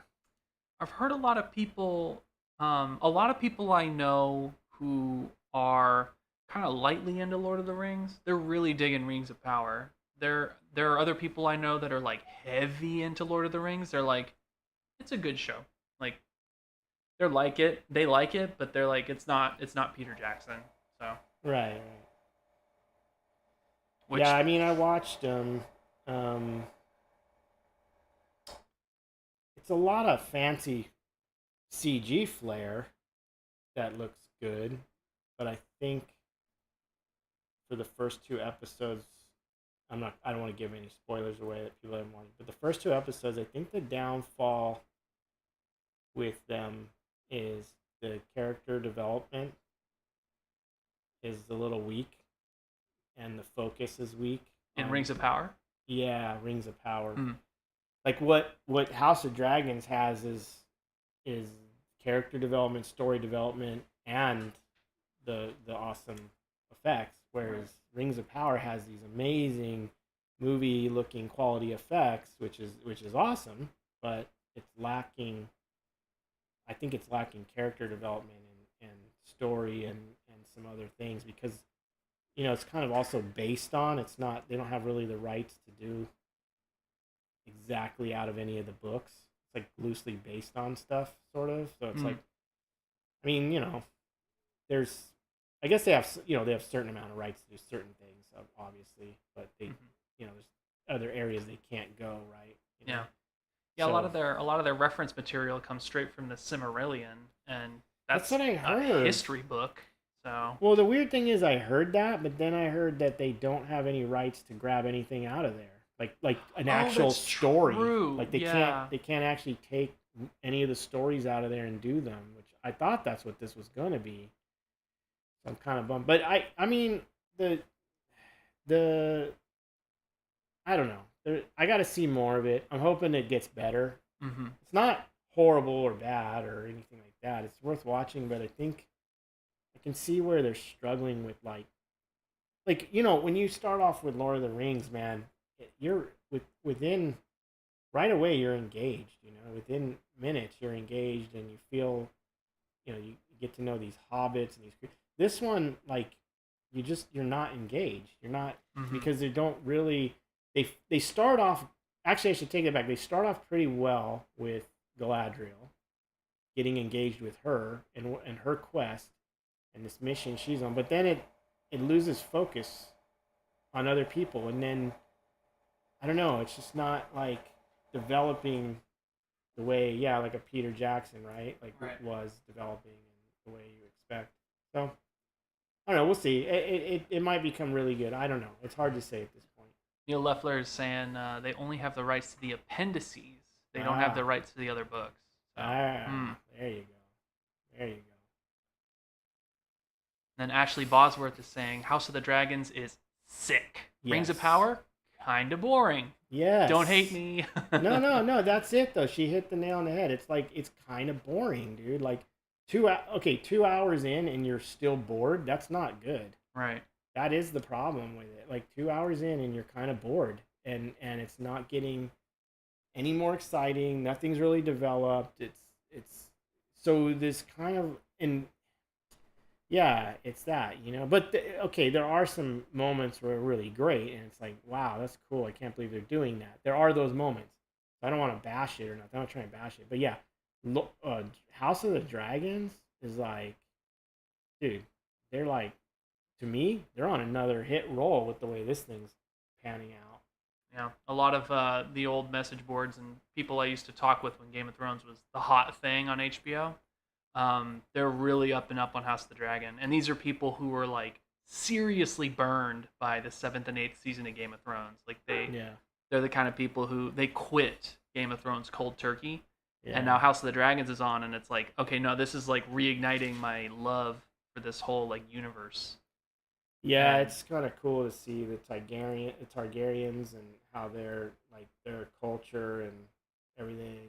Yeah, Matt Smith as Daemon Targaryen. Yeah, phenomenal casting.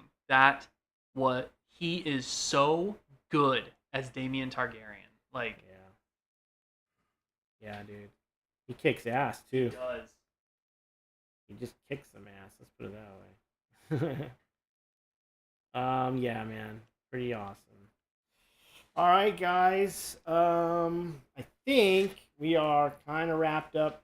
I know we're a little past 8 o'clock, so we got to wrap this up. And I'm burning on fumes right now anyway, everyone. So, again, hope you guys had a great Labor Day. Thank you again for joining us tonight and hanging with us, and hope you guys had a blast. And we will be back with another episode next Monday. Something a little different, I promise. This time we will stick to that. But I really want to get these teeth cleaned up. Let me give you guys a little shiny look here. I always like to do this, by the way, when I'm done working for the night, I'll hit it with some spray because it makes everything shiny and wet, and you just kind of get a better look at it. It looks cooler, in my opinion. I always take pictures like this too when it's all wet and shiny. I think it looks better. Sculpture looks better.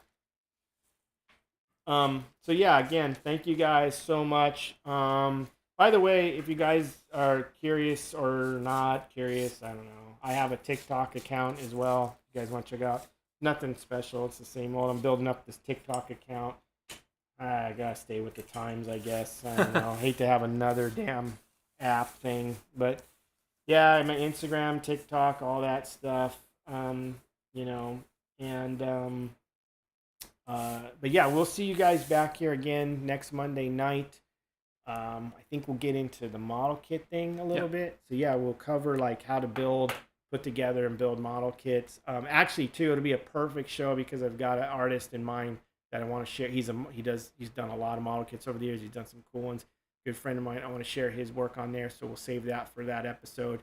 So we'll kind of do like a model kit episode where we kind of show you how I put them together and some of the tricks I do, and then building it, and then we'll get into like another episode of how to. After we do that, we'll get into a second episode of how we paint it and do all that. So it'll be fun. I have this cool little creature I did that we'll do. It'll be fun, and we'll get into probably the contest hopefully by then. Yeah. This new contest / giveaway and other things and events. So thanks, guys. Appreciate you guys hanging out tonight. Please like and subscribe. And you guys enjoy the rest of your Labor Day weekend, what's left of it. And I don't know. Have a great week. See you next week. We'll see you next week. Bye, everyone. Thank you.